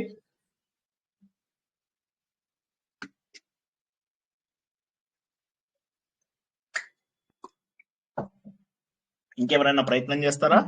పరబ్రహ్మ, వ్యూహ, అంతర్యామి, విభవ, వైభవ, లాస్ట్ అర్చ. పూజ. ఇంకెవరైనా చెప్పండి ఒకసారి. పరబ్రహ్మ, వ్యూహ, అంతర్యామి, విభవ, అర్చ. ఓకేనా? ఈ 5 పద్ధతుల్ని మళ్ళీ ఒకసారి బ్రీఫ్ గా చెప్తాను. అన్నిటికంటే లోయెస్ట్ ఫామ్ అర్చ. అర్చ అంటే ఏంటి? అర్చ అంటే విగ్రహారాధన, మనం చేసుకున్న విగ్రహారాధన. రెండవది ఏంటి? అవతార రూపం. అవతారం అంటే రామావతారం, కృష్ణ అవతారం, దేవుడే మనిషి రూపం లోపల మన కళ్ళ ముందు కనిపించారు. మత్స్య అవతారము, కూర్మ అవతారము, వరాహ అవతారము, వామన అవతారము, నరసింహ అవతారము, అవతారాల రూపంలో కనిపించడం. ఇది నేను భాగవతం కాబట్టి భాగవతం స్పెసిఫిక్ గా చెప్తున్నా. ఓకేనా? నెక్స్ట్ దీనికంటే కొద్దిగా పైకి వెళ్ళినట్లయితే ఏమవుతుంది? అంతర్యామి రూపంలో అందరి లోపల కూడా ఉన్నాడు భగవంతుడు అనేది. అంతకంటే ముందు వచ్చినది ఏంది? వ్యూహ నారాయణులు అని చెప్పేసి తెలుసుకుంటాం. ప్రద్యుమ్నుడు, అనిరుద్ధుడు, తర్వాత సంకర్షణుడు, వాసుదేవుడు. ఈ 4ని వ్యూహం. వ్యూహం అంటే మన శరీరాలు ఎలా తయారవ్వాలి, మనుషులందరూ ఎలా ఉండాలి, జీవులన్నీ ఎలా ఉండాలి అని చెప్పి ఒక ప్లాన్ ప్రకారంగా ముందు వాళ్ళకు ఒక శరీరం ఇచ్చి, ఆ శరీరంలో నేను అనే భావన ఇచ్చి, ఆ తర్వాత శరీరానికి ఒక మనస్సు ఇచ్చి, ఒక బుద్ధి ఇచ్చి, ఇవన్నీ ఇచ్చాడు. కానీ ఇందులో చైతన్యం లేకపోతే ఇవన్నీ వేస్ట్. అప్పుడు ఆ చైతన్యం వాసుదేవుడుగా 6 లక్షణాలతోనే వస్తాడు. ఆయన 6 లక్షణాలు ఉండేవాడిని భగవంతుడు అంటాడు. భగవంతుడిని షడైశ్వర్యాలు కలిగిన వాడు అంటాడు. భగవంతుడికి ఎన్ని ఐశ్వర్యాలు ఉంటాయి? హలో, ఎన్ని? 6 ఐశ్వర్యాలు ఏంటి? ఇప్పటికి 50 సార్లు చెప్పాను 6 ఐశ్వర్యాలు ఏంటో రకరకాల ప్రవచనాలలో. జ్ఞానము, ఐశ్వర్యము, శక్తి, బలము, వీర్యము, తేజస్సు. కరెక్ట్. ఇందులోనే ఒక్కొక్కసారి మనకు బలము, శక్తి 2 వేరుగా ఉన్నాయి కాబట్టి ఒకదాన్ని వైరాగ్యం అని కూడా అంటారు. వైరాగ్యం అనేది కూడా భగవంతుడి లక్షణమే. ఓకేనా? So just in case. So ఈ విధంగా ఆ లక్షణాలన్నింటినీ కలిపి వచ్చినవాడు వాసుదేవుడు అన్నమాట. ఈ విధంగా భగవంతుడి యొక్క రూపము ఇన్ని రకాలుగా ఇచ్చాడు. భగవంతుడి యొక్క రూపము కాబట్టి మనకు సులువైన రూపం ఏంటి? అంతర్యామిగా ఉన్నటువంటి భగవంతుడిని గుర్తించడము తేలిక. అది గుర్తించడం కోసమే మనం ఏం చేస్తుంటామంటే తీర్థయాత్రలకు వెళ్తాం. ఇప్పుడు మొన్న మన గ్రూప్ లో ఎవరో అడిగారు, సార్ ఎక్కడికన్నా తీసుకెళ్లి మా అందరితోటి ధ్యానం చేయించండి సార్ అని. ఎందుకు? ఆవిడ అన్న మాటకి మనము నేను తప్పు ఒప్పు అనడం లేదు, దాంట్లో ఉన్న అడ్వాంటేజ్ చెప్తాను. మనం అది మన సిలబస్ లో లేదు కాబట్టి మనం అది ఆ పని చెయ్యం. కానీ బట్ జనరల్ గా అది చేస్తే లాభం ఏమిటి ఏంటంటే, మీరు ఒక 10 రోజుల పాటు 11 రోజుల పాటు వేరే చోటికి వెళ్ళి కేటాయిస్తే మీకు అక్కడ ఏమవుతుంది? సార్ చాలా బిజీగా ఉన్నాం సార్, పొద్దున లేచినప్పటి నుంచి పడుకునేదాకా బిజీ. ఈ బిజీ అనేది పోతుంది ముందు. ఫస్ట్ అక్కడ కూర్చొని ప్రశాంతంగా భగవంతుడి గురించి ఆలోచించి, భగవంతుడి గురించి ధ్యానం చేస్తూ, భగవంతుడి తత్వాన్ని తెలుసుకుంటూ, అద్భుతమైనటువంటి తీర్థయాత్ర ప్రదేశంలో ఒక కొండ, ఒక నీరు, ఒక భగవంతుడు అవతరించినటువంటి రూపాలు, ఇవన్నీ కూడా మనకు వజ్రుడు ఆల్రెడీ చాలా చోట్ల పెట్టాడు అని చెప్పి శ్రీకృష్ణుడి గురించి చెప్పుకున్నాం. అదే విధంగా భగవంతుడు ఇక్కడ ఈ పని చేశాడు, అక్కడ ఆ పని చేశాడు, అక్కడ అలా చేశాడు, ఇక్కడ ఇలా చేశాడు అని చెప్పి చెప్పడానికి మనకు తీర్థయాత్రలో చాలా ఉన్నాయి. తీర్థయాత్రల గొప్పతనాలు మళ్ళీ వచ్చే వారము బుధవారం నుంచి స్టార్ట్ చేసుకుంటాం. తపోవన్ మహారాజు హిమాలయ తీర్థయాత్రలతో ప్రారంభించుకుంటాం. ఎందుకు చేస్తే మన లోపల ఏ మార్పు వస్తుంది, ఆ తీర్థయాత్రలు ఏ హృదయాన్ని కదిలించాయి అని చెప్పి తెలుసుకుంటాం మనము తపోవన్ మహారాజు తీర్థయాత్రలలో. సో అవన్నీ అలాంటి ప్రదేశాలలో ఉండి కొన్ని గంటల పాటు కేటాయిస్తే అప్పుడు ఆనందం దొరుకుతుంది. ఇప్పుడు ఏంటంటే హడావిడిగా దబదబా పూజ చేసేసి, అది కూడా పద్ధతితో చెయ్యం పూజ. అక్షింతలేస్తాం, ఇంత పసుపు వేస్తాం, ఇంత కుంకుమ పడేస్తాం, మనం వెయ్యము, అది వేసేస్తాం అంతే.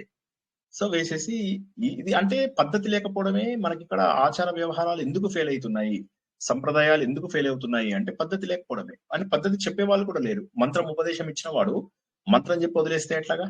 మంత్రంతో పాటుగా అది ఎలా చెయ్యాలి, దానికి కావాల్సిన పద్ధతులన్నీ కూడా నేర్పించాలి కదా. ఎవరు నేర్పించారు? చూడండి మీరు కావాలంటే. So anyway, coming back to ఈ 5 పద్ధతులు ఉండాలి. మరి అటువంటిప్పుడు సాంప్రదాయాలు ఏంటి? బాగుంది సార్, మరి ఇప్పుడు ఇవన్నీ ఉన్నాయి కరెక్టే, మరి వైష్ణవ సాంప్రదాయాలు ఏమున్నాయి మనకు? ఈ భాగవతం ప్రకారంగా వచ్చేటటువంటి సాంప్రదాయాలు ఏమున్నాయి? ఈ సాంప్రదాయాలు ఏవైతే ఉన్నాయో ఇవి తంత్రాలు అని చెప్పేసి వచ్చాయన్నమాట. తంత్రము అంటే ఏమని తెలుసుకున్నాం మొన్న మనం. భగవంతుడు ఒక 5 రాత్రుల పాటు మత్స్యావతారం లోపల వేదాలు పట్టుకెళ్ళిపోయినటువంటి హయగ్రీవుడితో యుద్ధం చేస్తున్నాడు. యుద్ధం చేస్తున్నప్పుడు మరి వేదాలు లేనిది ఎలా భగవంతుడికి శక్తి రావడము, ఎలా ప్రపంచం విశ్వ చైతన్యానికి పూజ ఇది చేయడము? వేదం అంటేనే భగవంతుడి స్వరూపం. అప్పుడు వాళ్ళు ఏం చేశారంటే కొత్త టెక్నిక్ తీసుకొచ్చారు. ఈ తంత్రం అనేటటువంటిది ఏదైతే ఉన్నదో ఇది వేదం నుంచి వచ్చింది కాదు. మళ్ళీ ఒకసారి చెప్తారు, జాగ్రత్తగా వినండి. హిందూ ధర్మం మొత్తం వేదం నుంచి వచ్చింది. మనం ఎందుకు ఋగ్వేదం నేర్చుకుంటున్నాము? ఎందుకంటే అన్ని వేదం నుంచి వచ్చినవి, అందులోపల ఋగ్వేదం నుంచి వచ్చినవే మాక్సిమం. ఋగ్వేదంలో ఉన్నటువంటి విషయాలను మంత్రాల రూపంలో ఋగ్వేదం, దీని ట్రాన్స్లేషన్ గద్య రూపం లోపల యజ్ఞయాగాదులు చేయడానికని యజుర్వేదం, ఇందులో ఉన్నవి పాటల రూపం లోపల సామవేదం, ఆచరణ రూపం లోపల అథర్వణ వేదం. క్లియర్గా ఉన్నదా? ఏమన్నా ప్రశ్నలు ఉన్నాయా? ఒకటి సార్, హయగ్రీవం అంటే ఇప్పుడు వేదాలు తస్కరించింది సోమకుడు అనే రాక్షసుడు అంటారు. ఆ రాక్షసుడి పేరు ఈయన పేరు కూడా హయగ్రీవుడే. సోమకుడు అని అన్నారు, విన్నానండి. అవును, కరెక్ట్. సోమకుడు అని కూడా అంటారు, కరెక్ట్. రెండు పేర్లు ఉన్నాయి మీరు అన్నది కరెక్ట్. అంటే ఇప్పుడు ఆయన పేరు హయవదనుడు కదా సార్, అంటే గుర్రము మొహం హయవదనుడు అన్న కూడా, హయగ్రీవుడు అన్న కూడా ఒకటి. గ్రీవము అంటే తల అని మీనింగ్ అన్నమాట. గ్రీవము అంటే తల. దశగ్రీవుడు అంటారు, ఈయనని దశకంఠుడు ఎవరైతే ఉన్నారో. సో ఈయన కూడా హయవదనుడు, హయగ్రీవుడు. ఈయనకి హయ అనేటటువంటిది ఒక శాపం వస్తుంది. ఎవరికి? లక్ష్మీదేవి నుంచి విష్ణుమూర్తికి ఒక శాపం వస్తుంది. ఒకసారి ఇతని ముఖము నవ్వుగా పెట్టినట్టుగా ఉంటే లక్ష్మీదేవికి కోపం వచ్చి నువ్వు గుర్రం మొహంగా మారిపో అని చెప్పేసి అంటుంది అనమాట. అనగానే తర్వాత బాధపడుతుంది, ఎందుకు ఇలా అన్నాను అంటే, లేదు దీని ద్వారా జరిగేటటువంటి గొప్ప విషయాలు ఉన్నాయి అని చెప్పి తను హయగ్రీవుడిగా మారి హయగ్రీవుడినే చంపుతాడు. ఈ ఇంకొక తన పేరే ఉన్నటువంటి రాక్షసుని చంపేస్తాడు అనమాట. చంపిన తర్వాత అప్పుడు ఆమె కూడా మళ్ళీ గుర్రంగా మారిపోతుంది. మారి వీళ్ళిద్దరూ కలిసి మాహిష్మతి నగరం అని చెప్పేసి మన మధ్యప్రదేశ్ ఉంది కదా, దాన్ని మాహిష్మతి అంటారు. అక్కడ కార్తవీర్యార్జునుడి వంశం ఏదైతే ఉందో ఆ వంశం స్థాపనకు వీళ్ళిద్దరూ కారణభూతులు అవుతారు. ఆ హయ వంశం అంటారు. హయ ప్లస్ హయ వంశం. ఆ హయ వంశంలోంచే కార్తవీర్యార్జునుడు మాహిష్మతి రాజ్యం, బాహుబలిలో విన్నారు కదా మీరంతా, మాహిష్మతి రాజ్యం వచ్చింది. ఎనీవే, మనకు పేరు కంటే కూడా ముఖ్యంగా ఎందుకు వచ్చింది అసలు ఈ పాంచరాత్రం అనేటటువంటి ఆగమం ఎందుకు వచ్చింది అనేది తెలుసుకుంటున్నాం. ఈ ఆగమము అనేటటువంటి దానికి మళ్ళీ మనకు చాలా డెఫినేషన్స్ ఉన్నాయి. ఆగమం అంటే ఏంటి, నిగమం అంటే ఏంటి, ఇవన్నీ. హిందూ ధర్మం లోపల మనకు ఫస్ట్ వేదాలు, తర్వాత పురాణాలు, తర్వాత మనకు రామాయణ మహాభారతాలని కావ్యాలు. ఇవి కాకుండా వేదాలని అర్థం చేసుకోవడానికి కోసమని ఒకవైపు స్మృతులు, మరోవైపు దర్శనాలు అని చెప్పి తీసుకుని అవి బాగానే నడుస్తున్నాయి. కానీ ఎప్పుడైతే వేదాలకు సంబంధం లేని పుస్తకాలు కూడా రాయొచ్చు అని చెప్పి తంత్రాల ద్వారా తెలిసింది. మొట్టమొదటిసారిగా ఆ తెలిసినటువంటి తంత్రమును పాంచరాత్ర తంత్రము అంటారు. అర్థం కానలో నన్ను ఎక్కడ పడితే అక్కడ ఆపేయండి, మొహమాట పడద్దు. ఎందుకోసం అంటే మళ్ళీ మనకు రేపు లాస్ట్ క్లాసు, మళ్ళీ రేపు 10 రోజులు చేయొద్దు, 9 రోజులు లేదా 11 రోజులు. వీలైతే ఇవాళ అర్థం చేసుకోవడానికి ప్రయత్నం చేయండి. నాకు తెలుసు మీ అందరికీ నిద్ర వచ్చేస్తుంది కొద్దిగా. నిద్ర కాదు సార్, తంత్రాల్లో ఉన్న విషయాలు వేదానికి సంబంధించినవి కాదన్నారు కదా సార్ అవి. మరి అవునమ్మా వేదానికి సంబంధించి మరి ఏంటమ్మా, అవి వేదాలకు సంబంధించినవి కాదన్నారు కదా, అవి రావటానికి గల కారణం ఏంటి? అదే చెప్తున్నాను కదా, వేదాలు లేవు కదా అప్పుడు. వేదాలు లేకపోతే వేదాలు లేని సమయంలో వేదాలు హయగ్రీవుడు దొంగతనం చేసుకొని వెళ్ళిపోయాడు కదా, ఆ సమయంలో వచ్చినాయి. ఓకే. ఆ సమయంలో వీళ్ళు మరి ఋషులందరూ ఉంటారు కదా, ఋషులందరూ వెయిట్ చేస్తున్నారు. ఆయన ఋషులందరూ తర్వాత మన ఈయన మనువు ఉన్నాడు కదా, ఏ మనువు? ఇప్పుడు మనకున్న మనువు పేరేంది? వివస్వతుని కుమారుడు ఆయన. ప్లస్ ఈ ఋషులందరినీ తీసుకొని వస్తాడు అనమాట. ఋషులందరినీ తీసుకొని వస్తాడు, మంచిగా బాగా పుణ్యం చేసిన వాళ్ళని. తర్వాత శ్రీనివాస్ స్టూడెంట్స్ ఉంటారు కదా, వాళ్ళందరినీ తీసుకొచ్చి చెప్తాడు, ఇప్పుడు ప్రళయకాలం ఉంది, వీళ్ళందరినీ ఎక్కించు, పడవెక్కించు, పడవని నేను గుంజుకొని పోతాను. తర్వాత ఈయన ఉన్నాడు కదా హయగ్రీవుని కూడా చంపేసి వేదాలను తీసుకుంటాను. మరి ఆ సమయంలో ప్రళయ సమయం లోపల అత్యంత కష్టమైనటువంటి శక్తులు కావాలి. ఎలాగ మరి? అప్పుడు 5 రాత్రుల పాటు జరిగినటువంటి ఆ ప్రళయ కాలంలో మంత్రాలు ఉండాలి, భగవంతుడి యొక్క శక్తే వేదము. సో వేదానికి సమానమైనటువంటిది తీసుకురావాలి అని చెప్పి తంత్రములు తీసుకొచ్చారు. తంత్రం అంటే ఇంగ్లీష్ లో ఏంటి? తంత్రం అంటే ఇంగ్లీష్ లోపల టెక్నిక్ ఏంటి? కొద్దిగా జాగ్రత్తగా వినాలా ప్లీజ్. అర్థం కాని వాళ్ళు కొద్దిగా ఎక్స్ట్రా పేషెన్స్ ఉండండి. I understand it is slightly difficult. ఎవరికైనా కష్టమవుతుందా ఒక్కసారి చెప్పండి, ఏం పర్వాలేదు, నేను అర్థం చేసుకోగలను. ఇంకెవరైనా? సో వేదాలు గొప్పవి, కానీ వేదాలతోని సమానమైనది ఏదైనా తీసుకురావాలి కదా. అందుకని చెప్పేసి ఏంటంటే వాళ్ళప్పుడు ఈ తంత్రంని తీసుకొచ్చారు. ఇది పాంచరాత్ర తంత్రము అంటారు. ఒక కథ మరొక కథ ఏంటంటే పాంచరాంతర తంత్రం అంటే విష్ణుమూర్తికి ఇలాంటి సంఘటన జరుగుతుందని ముందే తెలుసు. ఇవన్నీ కూడా మనకు భాగవతంలో ఉన్నవే చెప్తున్నా నేను. భాగవతంలో ఎక్కడో ఒక చోట ఇమిడిపోయి జనాలకు తెలియనటువంటి విషయాలు మనం తెలుసుకుంటున్నాం అంతే. జనాలకి ఇప్పటి వరకు ఇందులోకి రాని, పాపులర్ లోకి రానివి చెప్పుకుంటున్నాం మనం. ఇంకొక చోట ఏమవుతుందంటే భగవంతుడు ఏం చేస్తాడంటే తన శక్తిని తంత్ర రూపంలో 5 రాత్రుల పాటు 5గురికి చెప్తాడు. ఎవరు? గరుత్మంతుడు, విశ్వక్సేనుడు. విశ్వక్సేనుడు అంటే సర్వ సైన్యాధిపతి అంట, వాళ్ళ సైన్యాధిపతి. తర్వాత నెక్స్ట్ గరుత్మంతుడు, విశ్వక్సేనుడు, రుద్రుడు, బ్రహ్మ, ఇంకొకళ్ళు ఎవరో ఉంటారు, నేను మర్చిపోయాను. ఇంకెవరు ఉంటారు? గరుత్మంతుడు, బ్రహ్మ, మొత్తం 5గురికి చెప్తాడు. నాకు నారదుడేమో బహుశా. ఈ 5గురికి కలిపి ఆయన చెప్తాడు అన్నమాట. గరుడు, తర్వాత ఇంకా ఎవరని చెప్పాను? గరుడు, రుద్రుడు, బ్రహ్మ. నారదుడు ఒక్కటే డౌట్ నాకు, నారదుడు ఒకటే డౌట్. మీరు ఎక్కడైనా ఇంటర్నెట్ లో కొట్టి చూసుకోండి 5గురిలో ఎవరికి చెప్పారని. ఈ 5గురికి చెప్పినటువంటిది చెప్పింది కాబట్టి 5 రాత్రులలో 5గురికి చెప్పాడు కాబట్టి దాన్ని కూడా పాంచరాత్రం అని చెప్పేసి అనేటటువంటి అవకాశం ఉంది. అయితే పాంచరాత్రము ఆగమం గొప్పదా, లేకపోతే ఇప్పుడు మన స్వయంభూ టెంపుల్స్ ఉన్నాయి. ఫర్ ఎగ్జాంపుల్ మీరు పాపులర్ టెంపుల్ తీసుకున్నాం ఏదో ఎందుకు, మన వైష్ణవాలయం ఉంది కదా, ఇది మన తిరుపతి ఉన్నది కదా. తిరుపతి లోపల వైఖాసన ఆగమం నడుస్తుంది. వైఖాసన ఆగమం అంటే ఏంటి, తర్వాత పాంచరాత్ర ఆగమం అంటే ఏంటి? పాంచరాత్ర ఆగమం అనేటటువంటిది విష్ణుమూర్తి గరుడుకి చెప్పిన దాన్ని తర్వాత వీళ్ళు ఆచరణలోకి తీసుకెళ్తారు. దాన్ని పాంచరాత్ర ఆగమం. అదేదైతే ఇప్పుడు మనకు చాలా చోట్ల వైష్ణవాలయాలు నడిపిస్తూ ఉంటారు. అయితే డైరెక్ట్ గా విష్ణుమూర్తే విఖాసన అనే ఆయనకు చెప్పినటువంటి దాన్ని వైఖాసన ఆగమం అని చెప్పేసి అంటారు. అది మెయిన్ టెంపుల్స్ లో, ఎందుకంటే డైరెక్ట్ గా భగవంతుడి నుంచి ఈయనకు వచ్చింది కాబట్టి వాళ్ళు ఈ పాంచరాత్రం టెన్షన్ టైంలో రానటువంటిది కాబట్టి అది ఎక్కువ చోట్ల పాటిస్తారు, చాలా చోట్ల పాటిస్తారు. తర్వాత ఏమైందంటే ఆయన పేరేంది రామానుజుడు వచ్చిన తర్వాత ఏం చేశారంటే పాంచరాత్ర ఆగమంని ఎక్కువ పాపులర్ చేయడానికి ప్రయత్నం చేసి కొన్ని ఆలయాలలో పెట్టారు. హౌవెవర్ అన్ని ఆలయాలలో ఆయన పెట్టలేకపోయారు, పాంచరాత్ర ఆగమంని పెట్టలేకపోయారు. పాంచరాత్ర ఆగమం అనేది ఎంత పెద్దదంటే సుమారుగా ఒక 200-300 బుక్స్ ఉంటాయి. ఇవన్నీ వేదాలు ఫాలో అవ్వవు. మళ్ళా చెప్తున్నాను, ఒకసారి అందరు కొద్దిగా జాగ్రత్తగా వినుకోవాలా. 200 పుస్తకాలు ఉన్నాయి మీకు, అంటే ఇట్స్ ఎక్స్ట్రీమ్లీ హ్యూజ్ పాంచరాత్ర ఆగమం. సో వైఖాసన ఆగమంలో వీటిలో ఏముంటాయి? ఆగమం అంటే సాంప్రదాయం, బేసికల్. ఆగమం అంటే రావడం. ఏమి రావడము? ఆలయం ఎట్లా కట్టాలి, ఏ టైంలో ఏ పూజలు చేయాలి, ఏ టైంలో ఏవి. ఇప్పుడు ఆలయాలలో, వైష్ణవాలయాలలో మీకు దర్శనం ఎందుకు లేట్ అవుతుంది అనుకుంటున్నారు? అదే కారణం. ఎందుకంటే ఆ పద్ధతి ప్రకారం చెయ్యాలి, మీరు ఆగమ శాస్త్ర నియమాల ప్రకారం చెయ్యాలి. అందరు బ్రాహ్మలు బుద్ధలు వేసుకొని పాపం పరిగెడుతూ ఉంటే ఎంత బాధ అనిపిస్తుంది మనకు. పదండి అని జారి పడతారేమో అని మనం భయపడిపోతూ ఉంటాం. వాళ్ళు అంత బుజ్జల మీద అంత స్పీడ్ గా నడుచుకుంటూ ఆ వేడి గిన్నెలు పట్టుకొని ఎందుకు వెళ్తారు? పూరి వెళ్ళారా ఎవరైనా? హలో, నిద్ర లేవండి, వేకప్. ఆ పూరి లోపల చూస్తే మీకు ఎన్ని రకాల భోగాలు ఇస్తారు చెప్పండి. రకాల మీకు. అందుకే ఏంటంటే ఎప్పుడైతే ఆగమ శాస్త్రం ఉందో, ఆగమ శాస్త్రం మీకు చాలా సాంప్రదాయాలు ఇచ్చింది. తర్వాత ఒక ఆగమ శాస్త్రం చెప్పింది కరెక్ట్ కంపల్సరీ అయితే ఇంకొక ఆగమ శాస్త్రంలో ఇంకో రకంగా ఉండొచ్చు, అది వేరుగా ఉండొచ్చు అది పద్ధతి. కాబట్టి ఇది కరెక్ట్, ఇది తప్పు అనడానికి లేదు. సాంప్రదాయం అనేటటువంటిది ఏదైతే ఉందో అది ఒక్కొక్క ఆలయానికి ఒక్కొక్క రకంగా ఉంటుంది. క్లియరేనా? పాంచరాత్రం అంటే అర్థమైందా అందరికి? హలో, పాంచరాత్రం అంటే ఆ విధంగా అంత గొప్పదైనటువంటి ఇదన్నమాట. అంటే పాంచరాత్రం అంటే ఇంకా కొంతమంది తత్వవేత్తలు ఏమంటారంటే పాంచరాత్రం అనేది ఏదో మామూలు పద్ధతి కాదయ్యా.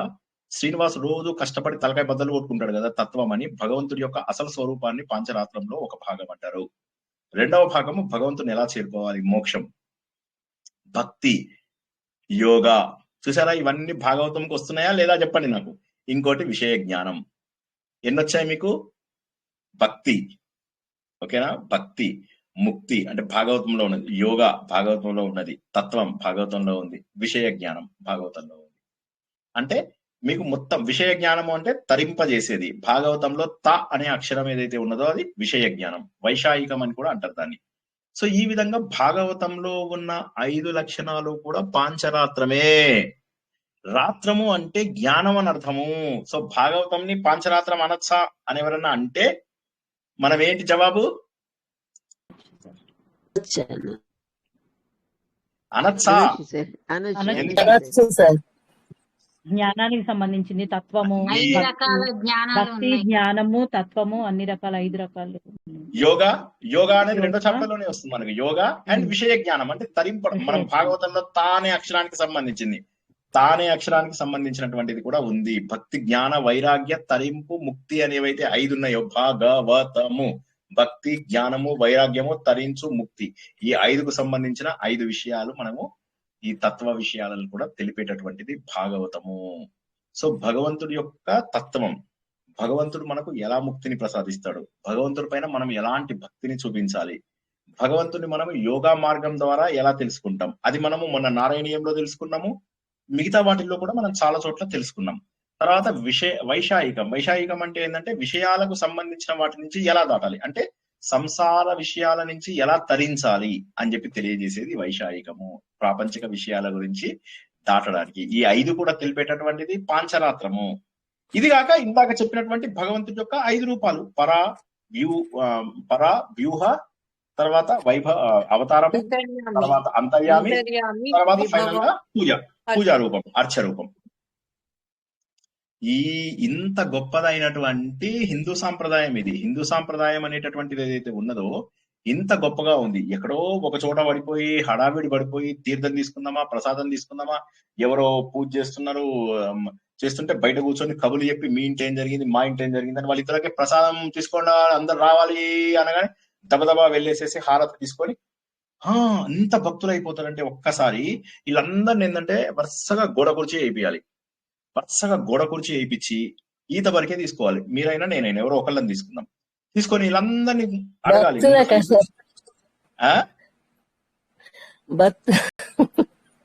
సో జోగ్గా అంటున్నాను, పాపం అమాయకులు. ఇప్పుడు ఏమైపోయిందంటే దురదృష్టం ఏంటంటే, బాబు ఇది తప్పు అని చెప్పే వాళ్ళు కూడా లేరు కదా.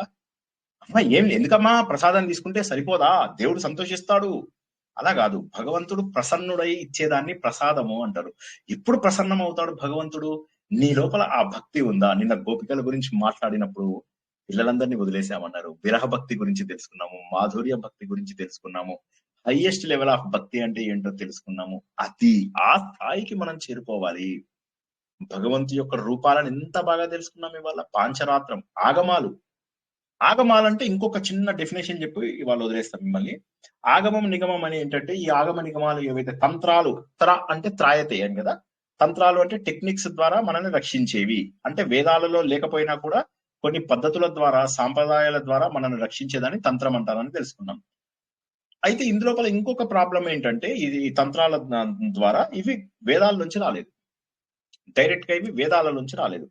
వేదాల నుంచి రాకపోయినప్పటికీ కూడా వేదాలలో ఉన్నంత జ్ఞానం ఇందులో ఉండి సాంప్రదాయాలు ఉన్నాయి. సాంప్రదాయం ఉండేసరికి ఏమైపోయిందంటే, సాంప్రదాయాన్ని పాటించి జనాలు భగవంతుడికి దూరం అయ్యే అవకాశం ఉంది. అందుకని చెప్పి ఆగమం అనే దానికి ఇంకొక డెఫినేషన్ కూడా ఇస్తారు. ఆగమం అంటే కేవలము ఆలయంలో చేసే నియమాలు మాత్రమే కాకుండా, ఆగమం నిగమాలు అంటే శివుడు పార్వతి శివుడికి ప్రశ్నోత్తరాలు చెప్పుకోవడాన్ని ఆగమ నిగమాలు అంటారు. ఓకే, ఇది బ్యూటిఫుల్. సో ఇది మనము అమర్నాథ్ గురించి చెప్పుకున్నాం. పార్వతీదేవి అడుగుతుంది, ప్రపంచం అంతా ఎందుకు ఇలా మాయలో ఉంది, ఏం జరిగింది స్వామి అని అడిగితే, అప్పుడు దానికి ఆయన జవాబిస్తారు. ఏమనంటే, ఇది ఇలా జరిగింది అని చెప్పి చెప్తారు. ఆ చెప్పడం కూడా ఆగమము నిగమంలో వస్తుంది. శివుడు జవాబు చెప్తే ఆగమము, పార్వతీదేవి జవాబు చెప్తే నిగమము అంటారు. ఇద్దరు జవాబులు తెలుసుకోవడం ఎందుకు, ఒకళ్ళకొకళ్ళకి తెలియక కాదు, మనకు తెలియజేయడం కోసం చెప్తారు. కాబట్టి భగవంతుడికి అన్నిటికంటే ముఖ్యమైనది ఏంటి అంటే తత్వ జ్ఞానము, భగవంతుడి గురించి తెలుసుకోవడము. సృష్టి మొత్తంలో భగవంతుడు ఎలా ఉన్నాడు, ప్రారంభిక దశ నుంచి మెల్లమెల్లగా ఎదగడము. ప్రారంభిక దశలో ఉన్నా సరే వాటిని సరిగా చేయడం. పూజ అంటే హడావిడిగా ఏదో దండం పెట్టేసేసి ఒక హారతి ఇచ్చేసేసి ప్రసాదం పెట్టి ఆ ప్రసాదాన్ని మళ్ళీ మనమే తినేసి, అంటే తినద్దని కాదు, శుభ్రంగా తినండి. బట్ నేను ఏమంటున్నానంటే, వేర్ ఈస్ దట్ భక్తి? ఆ భక్తి మిస్సింగ్, ఆ శ్రద్ధ మిస్సింగ్, ఆ ఆసక్తి మిస్సింగ్, భగవంతుడితో మనం ఐక్యం అవడం మిస్సింగ్. అవన్నీ కాదు. భగవంతుడిని మనం సాంప్రదాయ ప్రకారంగా పిలిచి చేస్తే మొదటి పద్ధతి అది. అప్పటికి కూడా అందులో మంచి స్థాయికి వెళ్తే మంచిది. తర్వాత 2వ స్థాయికి, తర్వాత 3వ స్థాయికి, తర్వాత 4వ స్థాయికి, చివరికి పరా అనేటటువంటి భగవంతుడి యొక్క స్థాయికి మనం చేరుకుంటాం.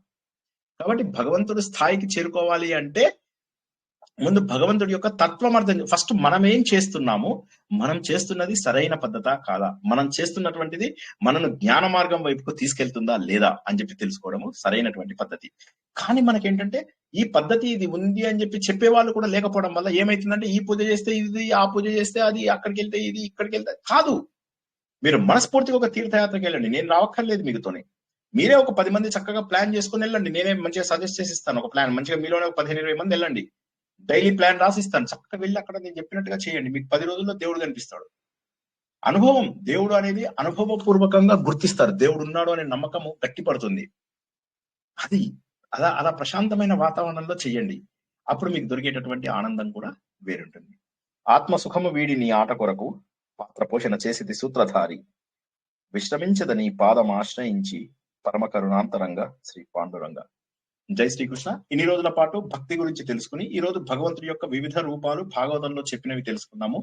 అన్నింటి లోపల కూడా మనం తెలుసుకున్నది ఏంటంటే భక్తి మార్గము సులభంగా ఉంటుందని, కాకపోతే తత్వాన్ని తెలుసుకోవడం అన్నిటికంటే గొప్పదని. భగవంతుడు ఇన్ని రూపాలలో ప్రకటితం అవుతున్నప్పుడు మనం కేవలం ఒక మార్గంలో ఆగిపోయి ఆ మార్గాన్ని కూడా సరైన పద్ధతిలో చేయడం తెలియనప్పుడు ఏమవుతుందంటే మనం అక్కడ ఆగిపోతామని. అదే ఇప్పుడు మీరు ఈషాకి వెళ్ళారు, ఆర్ట్ ఆఫ్ లివింగ్కి వెళ్ళారు, లేదు బ్రహ్మకుమారీస్కి వెళ్ళారు, ఇంకో చోటుకి వెళ్ళారు, వాళ్ళు ఏదో ఒక పద్ధతి చెప్తారు, ఆ పద్ధతిలో మూసపోసినట్టుగా వెళ్ళిపోతారు. అలా కల్టులో ఫాలో అవ్వకండి, కల్చర్ నేర్చుకోండి. హిందూ ధర్మంలో ఏం చెప్పాడు, రామకృష్ణ మఠంకి వెళ్ళండి, గీతా ప్రెస్ వాళ్ళ పుస్తకాలు చదువుకోండి, లేదా ఆధ్యాత్మిక సెంటర్స్ ఉన్నాయి మీకు అక్కడ హరిద్వార్ లోపల, ఋషికేశ్ లోపల, అక్కడికి వెళ్ళండి. వీళ్ళందరూ పాలా పడ్డారంటే మీ డబ్బులు పోతాయి, మీకు టైము వేస్ట్, ప్లస్ మీరు ఏం చేస్తున్నారు, ఒక తప్పు మార్గానికి మీరు ఎక్కువ డబ్బులు ఇచ్చే అవకాశం ఉంటుంది. వాళ్ళు తప్పు చెప్తున్నారని నన్ను ఏదో చిన్న మాట చెప్పి వదిలేస్తారు వాళ్ళంతే. సుదర్శన క్రియాటర్ అక్కడ ఆపేస్తారు మిమ్మల్ని, ఇన్నర్ ఇంజనీరింగ్ అంటారు అక్కడ ఆపేస్తారు. ఆపేసి లైఫ్ అంతా కూడా మీరు వాళ్ళ కింద ఉండాలి. ఇంకొక పీఠానికి ఎక్కడో వెళ్తారు, ఆయన తనే ఒక దేవుడికి ప్రతినిధిని అని చెప్పి చెప్పుకుంటాడు, తన చరిత్రను పారాయణం చేయిస్తారు మీతో. ఇలాగా మీరు కొంతమందికి బానిసలుగా బతకాల్సినటువంటి అవసరం లేదు. కృష్ణుడికి ఒక్కడికే మనము రుణపడి ఉంటాము. ఎందుకంటే కృష్ణుడు, వేదవ్యాసుడు, వీళ్ళు మనకి ఇచ్చినటువంటి జ్ఞానము ఏదైతే ఉందో అది అమోఘమైనటువంటి జ్ఞానము. అమోఘము అంటే వ్యర్థము కానిది అని లెక్క. అలా వ్యర్థము కానటువంటి జ్ఞానాన్ని అందించినటువంటి మహానుభావులను గుర్తించి వారి అడుగుజాడలలో నడుస్తూ మన వారసత్వ సంపదను కాపాడుకునే, మహోన్నతమైనటువంటి వారసత్వ సంపదను కాపాడుకునే ధర్మం మనందరి దగ్గర ఉన్నది. అమ్మ ఈ సెంటెన్స్ మొత్తం ఎట్లొచ్చిందో గాని వచ్చేసింది, బాగా వచ్చింది. జై శ్రీకృష్ణ. ఎవరికైనా అంటే అడగండి. చిన్న డౌట్, ఇది షోడశోపచార పూజకి మంత్రంగా కాకుండా మామూలుగా అర్ఘ్యం సమర్పయామి, పాద్యం సమర్పయామి, ఆచమనీయం సమర్పయామి అని మామూలుగా మనకి ఆ 16 ఉపచారాలు చెప్పచ్చు సార్? అట్లా మొత్తం మంత్రోదకంగా చెప్పాలా అంటే మీరు ఏం చెప్పచ్చు, తప్పేం లేదు. అంటే అక్కడ ఆగిపోవద్దని. ఇప్పుడు మన మొత్తం మనం ఈ 10 రోజుల్లో తెలుసు. అది అర్థమైంది సార్, అది అర్థమైంది. మామూలుగా అక్కడ ఆగిపోయారు. అక్కడ ఎందుకు ఆగిపోతున్నారు? అక్కడ ఆగిపోకండి, అక్కడి నుంచి దాటి దాని మనస్తోటి. ఇప్పుడు మనకు ఉపదేశ సారంలో ఏం చెప్పారు భగవంతుడు, ఫస్ట్ మీరు కర్మ చేస్తారు, కర్మ నుంచి భక్తి రూపంలో వెళ్తారు. భక్తి 3 రకాలని చెప్పాడు ఆయన ఉపదేశ సారంలో. ఏమన్నాడు? మొదటిదేమో ఫిజికల్ గా మనం చేసేటటువంటి అష్టమూర్తుల పూజ, రెండవదేమో గట్టిగా వాక్కుతో చేసేటటువంటి పూజ, మూడవది ఏంటంటే మనసుతో చేసేటటువంటి పూజ. మనోవాక్ కాయాలు అనేవి ఉంటాయో ఆ కాయంతో చేసేవి లోయెస్ట్ లెవెల్, వాక్కుతో చేసేవి బెటర్ లెవెల్, మనసుతో చేసేటటువంటిది బెటర్ లెవెల్, బెస్ట్ లెవెల్. అక్కడి నుంచి వెళ్ళిపోయిన తర్వాత ధ్యాన మార్గంలోకి వెళ్ళండి అంటాడు. ధ్యానం, మెడిటేషన్. ఆ మెడిటేషన్ మార్గంలోంచి మీరు మెల్లమెల్లగా జ్ఞాన మార్గంలోకి వెళ్ళండి. విజ్డమ్ ఏదైతే ఉందో, వైజ్ పీపుల్ వెళ్తారో ఆ మార్గంలోకి ఆలోచన ద్వారా వెళ్ళండి అని చెప్పేసి చెప్తారు. చేయండి, తప్పలేదు. మీరు చేస్తే ఏం తప్పలేదు, చేస్తే తప్పలేదు, పెద్ద ఫలితము ఉండకపో. అది నేను అనేది. మీకు అట్లీస్ట్ ఒక పద్ధతి అలవాటైనప్పుడు తప్పక చేయండి, అది మానద్దు, చేయండి. జై శ్రీకృష్ణ సార్. సార్ మీరు తంత్ర రూపం అని అన్నారు కదా, అది ఎలా సార్ అది వచ్చింది అన్నారు? ఇందాక చెప్పాను కదా, తంత్రం అనేటటువంటిది ఏదైతే ఉందో వేదాలతోనే అన్ని ఆధారపడి ఉన్నాయి కాబట్టి వేదాల పైన ఆధారపడినటువంటివి తంత్రాలు వేరే డిఫరెంట్ పద్ధతులలో మనని తీసుకెళ్తాయి. అవి ఇందాక మనం చెప్పుకునేది ఏంటి, వేదములు ఎప్పుడైతే లేవో ఆ సమయం లోపల, మత్స్యావతార సమయం లోపల వీళ్ళు ఋషులందరూ కలిసి వాళ్ళు కొన్ని ప్రత్యేక పద్ధతుల ద్వారా భగవంతుని 5 రాత్రుల పాటు ఆరాధిస్తారు. అక్కడి నుంచి ఆగమాలు వచ్చాయి అని చెప్పి. ఆగమము అంటే రావడము అని లెక్క. ఆ తర్వాత అన్ని చోట్ల డెవలప్ అయ్యాయి అవి. శైవాగమాలు ఉన్నాయి, ఇందులో చాలా ఆగమాలు, 1, 2 ఎన్ని లెక్కలేనన్ని ఆగమాలు మీకు వచ్చాయి. మీకు చాలా చాలా మీకు కులార్ణవ, మనకు ఇందులోనే శైవాగమాల్లోనే 64 ఆగమాలు ఉంటాయి. మహానిర్వాణ, కులార్ణవ, కులాసార, ప్రపంచసార, తంత్రరాజ, తర్వాత మళ్ళా రుద్రయామ. తెలిసింది అయితే నేను పరమేశ్వరుడు మా పార్వతీదేవికి కూర్చోపెట్టి కొన్ని తంత్రాలు నేర్పుతారు, అది కరెక్టేనా సార్? ఇందాక అనుకున్నాం కదా ఆగమ నిగమాల గురించి, మనం అది అనుకున్నాం కదమ్మా. ఆగమము నిగమము అంటే పార్వతీదేవి శివుడికి చెప్పడము, శివుడు పార్వతికి చెప్పడం కూడా ఆగమ నిగమాలలోకి వస్తాయి అని చెప్పి చెప్పుకున్నాం. అది వన్ ఆఫ్ ద రీజన్స్. మనకు మొదటి రీజన్ ఏంటంటే అసలు ఇవి లేకుండా ఎక్కడి నుంచి వచ్చాయి, వేదాలు కూడా ఫాలో అవ్వకుండా ఎక్కడి నుంచి వచ్చాయి అంటే దానికి మనం కారణం చెప్పుకున్నప్పుడు రుద్రయామల, బ్రహ్మయామల, విష్ణుయామల, తోడల తంత్రాలు, ఇలాంటివి చాలా ఉంటాయి. మీకు చాలా ఉంటాయి. అందులో పాంచరాత్ర సంహిత ఇలాంటివన్నీ కూడా వస్తాయి. మనకి ఇందాక చెప్పుకున్నట్టు కులార్ణవ, కులాసార, ప్రపంచసార, తంత్రరాజ, మహానిర్వాణ తంత్రము. నేను ఒక తంత్రం నేర్చుకున్నాను, అది నిర్గుణ దగ్గర నేర్చుకున్నాను. దాని పేరేంటో మర్చిపోయాను. చాలా ఏళ్ల కింద, 15 ఏళ్ల కింద నేర్చుకున్నాను ఒక తంత్రం. అంటే నేను కూడా హర హర్ మహాదేవ్ హిందీ ఉన్నది కదా సార్, అందులో చూశాను. పార్వతీదేవి గుహ దగ్గర అడుగుతుంది అనమాట, ఈ జీవులన్నీ ఎందుకు బాధపడుతున్నాయి అని అడిగితే, అప్పుడు అవన్నీను నీలో నీలాంటి జన్మ ఎత్తడానికి కావలసిన ఆత్మలు అవన్నీ నేర్చుకోవాలంటే నువ్వు కొన్ని తంత్రాలవి నేర్చుకోవాలి, దానికి ఒక రాత్రి తెలివేసి ఉండాలి, ఇవన్నీ చెప్తారు సార్. అది నేను చూసాను, అది కరెక్టే సార్? ఇప్పుడు నేనేమన్నానంటే ఆగమాలు రావడానికి 2 కారణాలు అని చెప్పి తెలుసుకున్నాం. ఒకటేమో ఇందాక చెప్పినటువంటి వేదాలు లేని సమయంలో అని చెప్పుకున్నాము. రెండవది శివుడు పార్వతికి, పార్వతి శివుడికి అని చెప్పి చెప్పాము. 2 కారణాలు కూడా కరెక్ట్. ఓకే సార్, అదే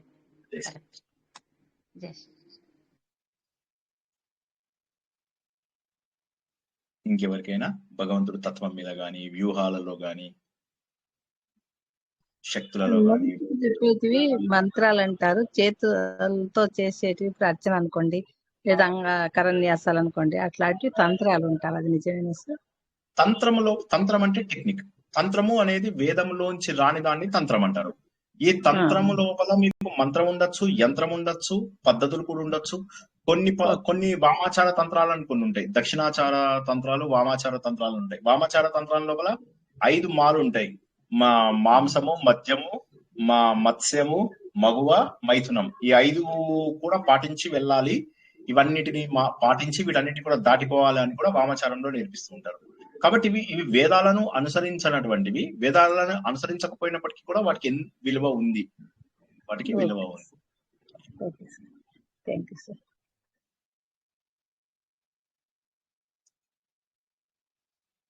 నమస్తే సార్. నమస్తే మేడం. ఈ తంత్రం అనేది ఎక్కువ నెగటివ్ వాటికి ఎక్కువ ఉపయోగిస్తారంటారు కదా సార్? ఇప్పుడు మీరు మనం మొత్తం ఈ అన్ని ఆలయాలలో వైఖాసనం ఉంది. ఫర్ ఎగ్జాంపుల్, వైఖాసనం అనేది వేదం నుంచి వచ్చింది కాదు కదా. తిరుపతిలో పూజించేది అయితే తప్పంటారా? అట్లా కాదు కదా. తంత్రం అనేది చెడుగా మాట్లాడేవి అవి వామాచారాలలో కొన్ని చెడుగా ఉన్నాయి అంటారు. కానీ అవి కూడా సరిగా ఆచరించే పద్ధతులు ఉండకుండా కొంతమంది షార్ట్ కట్స్ తీసుకున్నారు. షార్ట్ కట్స్ అంటే ఏంటి? ఉదాహరణకి పప్పన్నం నాకు చాలా ఇష్టం అనుకోండి. రోజు నాకు పొద్దున్న, సాయంత్రం, మధ్యాహ్నం అదే పెడితే నాకు బోర్ కొట్టి నేను పప్పు మానేస్తాను. అదే విధంగా వీళ్ళు ఏంటంటే మద్యం, మాంసం, మగువ, మత్స్యం, మైథునం, ఈ 5 విషయాల లోపల ఎక్కువ ఓవర్ డోస్ చేస్తారు. చేసేసరికి ఏమవుతుంది, వాటికి వాళ్ళ మీద విసుగు వచ్చేసి వేరే దాంట్లోకి వెళ్తారు. ఇప్పుడు మన రామకృష్ణ పరమహంస కూడా ఆయన భైరవి యోగి దగ్గర ఎవరి దగ్గర నేర్చుకుంటాడు. నేర్చుకున్నా కూడా ఆయనకు నచ్చవు అవి. మళ్ళీ అన్ని మార్గాలలోకి నా భక్తి మార్గమే మంచిది, నా తంత్ర మార్గము, జ్ఞాన మార్గము, వీటన్నిటికంటే కూడా అన్నిట్లోకి కూడా భక్తి మార్గమే గొప్ప అని ఆయన అది చూజ్ చేసుకొని భక్తి మార్గంలోకి వెళ్ళిపోయాడు.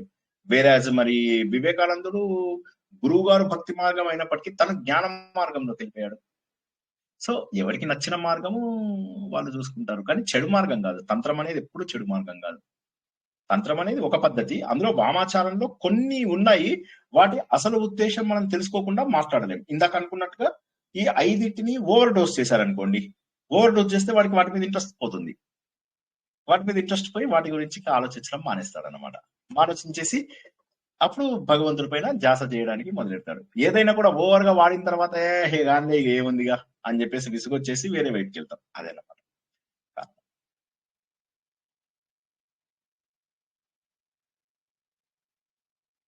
ఈరోజు కొద్దిగా కంటెంట్ ఎక్కువ ఉంది.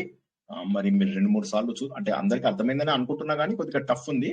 ఒక్కసారి చూసుకోండి. మళ్ళీ ఇవాళ మనం చాలా విషయాలు చెప్పుకున్నాము. భగవంతుడి యొక్క రూపాలు, విగ్రహము, మంత్రము, యంత్రము, కుండలిని, నిరాకారము, తర్వాత అది లలిత సహస్రనామం ప్రకారము, దీంట్లో ఉన్నటువంటిది వైభవము, తర్వాత అంతర్యామి, తర్వాత అర్చ కార్యక్రమం, ఇవన్నీ మనం ఏవైతే భాగవతం నుంచి తెలుసుకున్నామో అవి, తర్వాత మళ్ళీ తంత్రాలు ఏమిటి, మళ్ళీ పాంచరాత్రం ఎందుకు వచ్చింది, అందులో ఉన్నటువంటి జ్ఞానం ఉన్నటువంటి లక్షణాలు ఏంటి, తత్వం ఉన్నటువంటి లక్షణాలు ఏంటి, కొద్దిగా ఎక్కువ అయినాయి. కాబట్టి కాస్త 1-2 సార్లు చూసి నోట్స్ రాసుకోండి.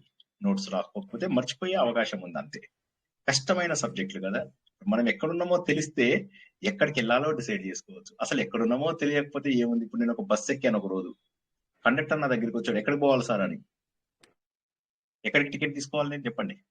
ఎక్కడికి వెళ్ళాలో తెలియాలి ముందు. నేను అసలు ఎక్కడికి వచ్చానో కూడా తెలియదు జనాలకి. ఎక్కడికి వచ్చానో తెలియదు, ఎక్కడికి వెళ్ళాలో ఎలా తెలుస్తుంది నాకు? ఇప్పుడు జరుగుతున్నటువంటి పూజలు, పునస్కారాలు, సాంప్రదాయాలు, హడావిడి, పొద్దు నుంచి రాత్రి దాకా మీరు బిజీ, ఇన్ని గంటలు బిజీ అవుతున్నారంటే మీరు ఆలోచించండి ఎక్కడ తప్పు చేస్తున్నారు అనేది ఆలోచించాలి. అందరూ ప్రతి ఒక్కరూ ఆలోచించవలసిందే. రోజుకు 6-7 గంటలు మీ అభివృద్ధి కోసం మీరు కేటాయించుకోలేకపోతున్నారు అంటే absolutely there is something wrong with you and your schedule. ఆ షెడ్యూల్ ని మీరు కరెక్ట్ చేసుకోవాల్సిన బాధ్యత మీదే.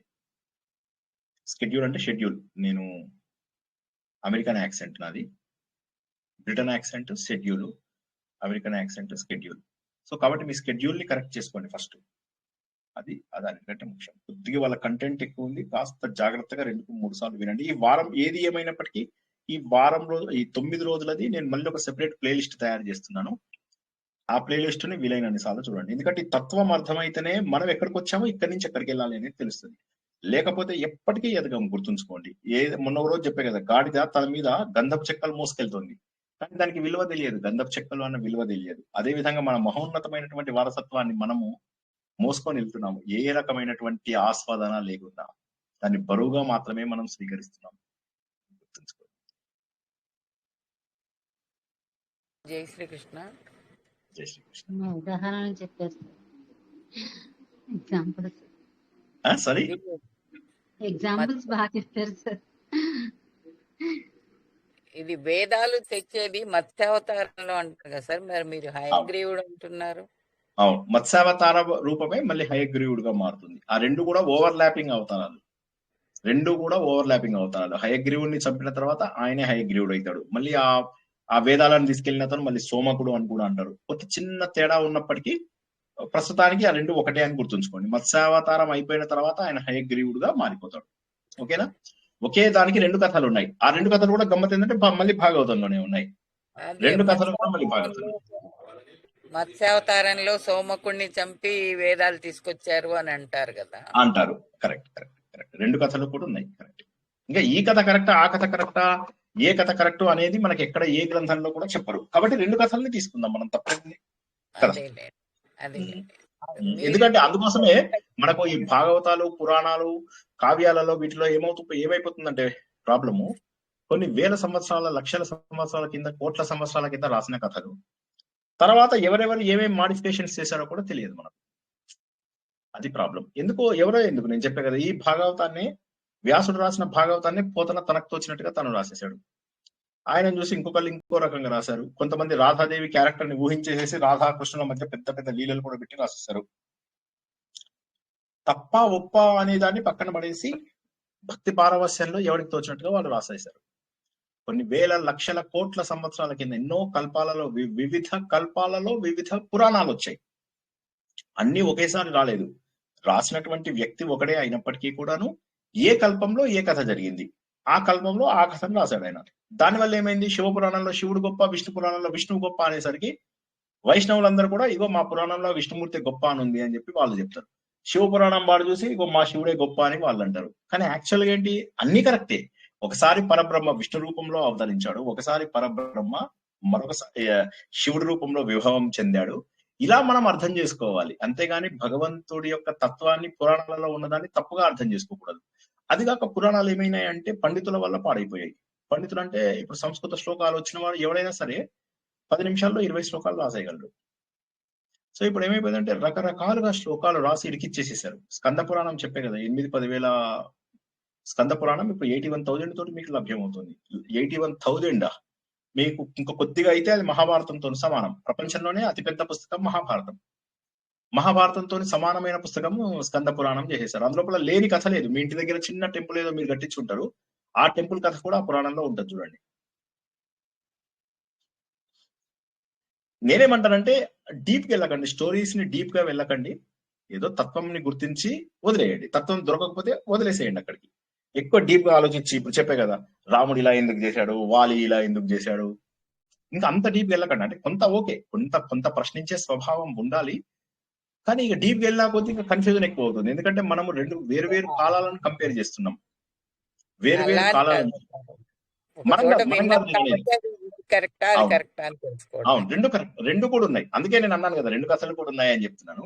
లేదు సార్, నేను మణి గారు ఇద్దరము డిఫరెంట్ అనుకున్నాం, అందుకే అన్ని సార్లు అడుగుతున్నారు. నేను కరెక్ట్, రెండు కరెక్టే. నేనేమంటున్నానంటే వదనము అంటే గ్రీవము, గ్రీవం అంటే ఏంటి తల అని, దశగ్రీవుడు అంటాం అన్నమాట మనం దశకంఠుని రావణాసురుని.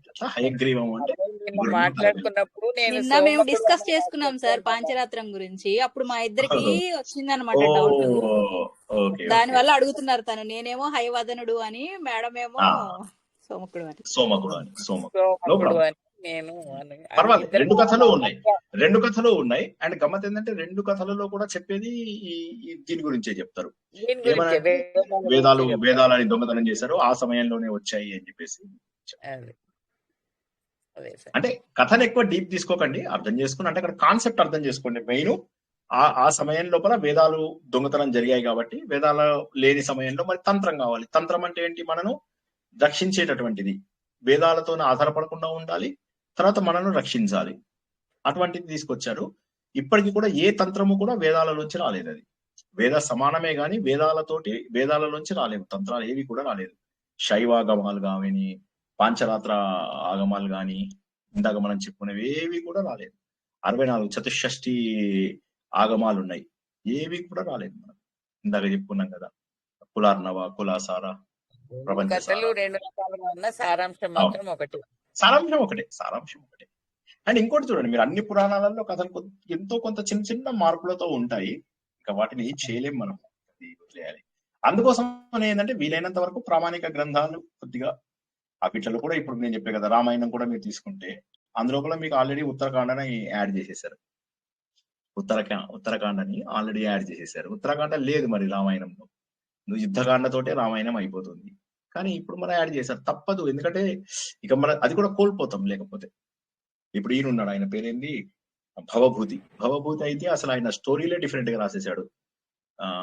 ఈయన ఏమంటాడు, మహావీర చరిత్ర అని చెప్పి రాశాడు, అది రామాయణం. ఉత్తర రామచరిత మన ఇదన్నమాట, సెకండ్ హాఫ్ ఉత్తర రామాయణం. అన్ని కథలు డిఫరెంట్. సుఖాంతం చేసేసాడు ఉత్తర రామచరిత లోపల. ఆయన మొత్తం అందరి ముందు వాళ్ళు చెప్తారన్నమాట, సీతాదేవి పవిత్రురాలని చెప్పగానే అప్పుడు రాముడు సీత ఆ రోజు నుంచి సంతోషంగా ఉన్నారు అని చెప్పి రాశారు. అలా వాళ్ళకు కవులు వాళ్ళకు తోచినట్టుగా రాశారు. అయితే వాళ్ళు మంచి చేశారా చెడు చేశారా అనేది చెప్పడం కష్టం.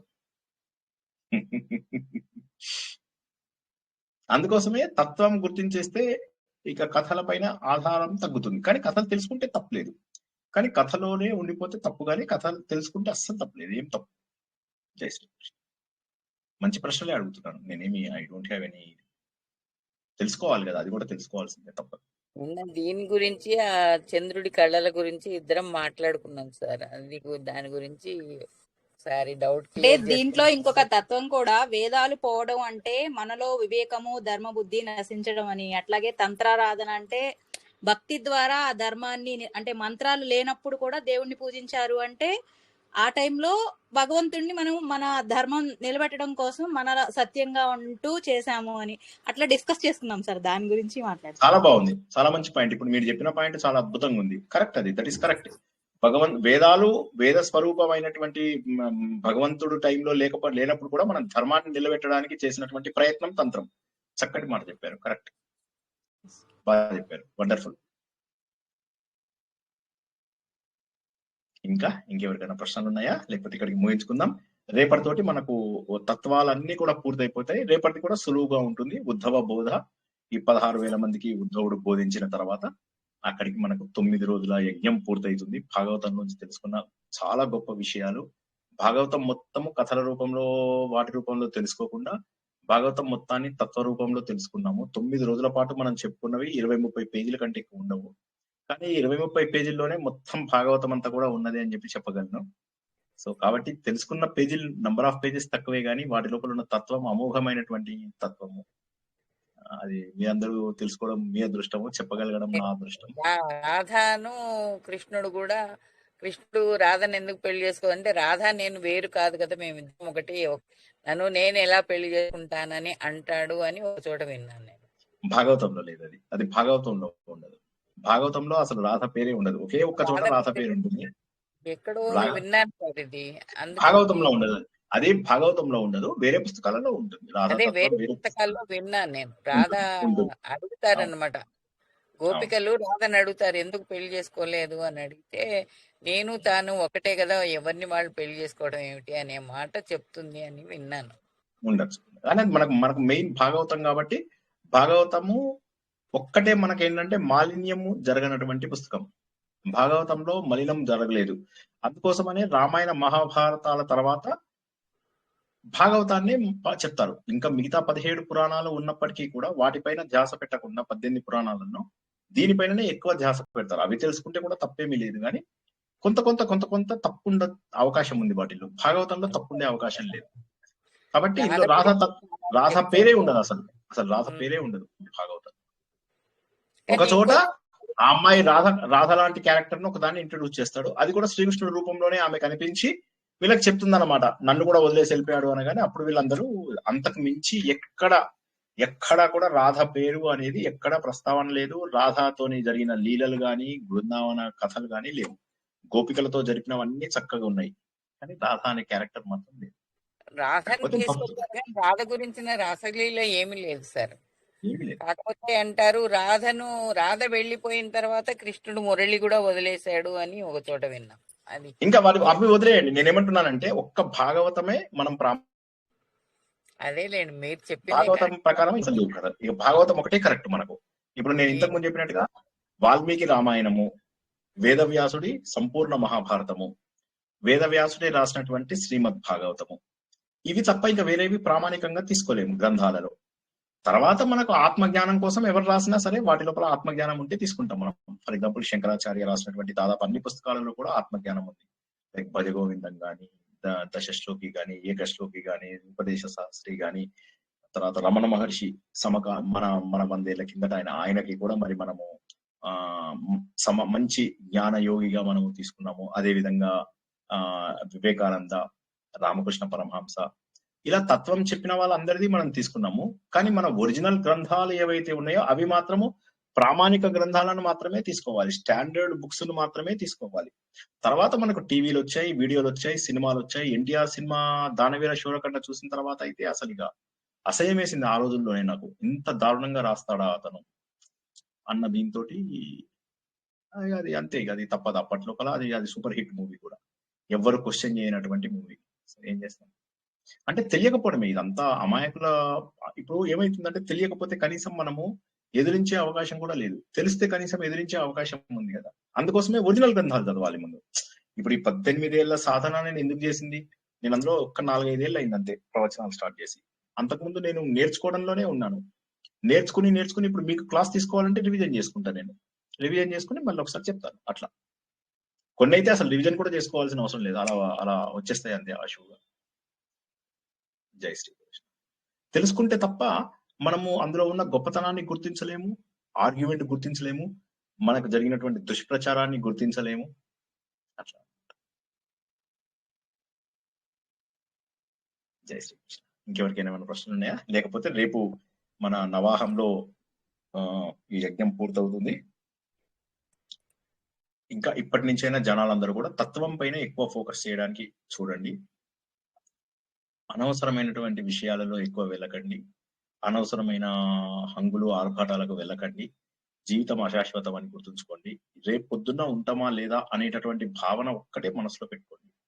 రేపు పొద్దున్న లేకపోతే నాకేమవుతుంది, నేను చేస్తున్న డబ్బు కూడా అపాత్ర దానం కాకూడదు, నేను పెడుతున్న డబ్బు కూడా చక్కగా ఉపయోగపడాలి. నేను ఏ కల్ట్ లో జాయిన్ అవ్వను, ఏ సాంప్రదాయంలో జాయిన్ అవ్వను. మనస్ఫూర్తిగా నేను భగవంతుడిని, నాలో ఉన్న భగవంతుడిని చూడగలుగుతాను. జ్ఞానము మనకి ఈ రోజుల్లో అదృష్టవశాత్తు అంతా ఇంటర్నెట్ లో దొరుకుతుంది.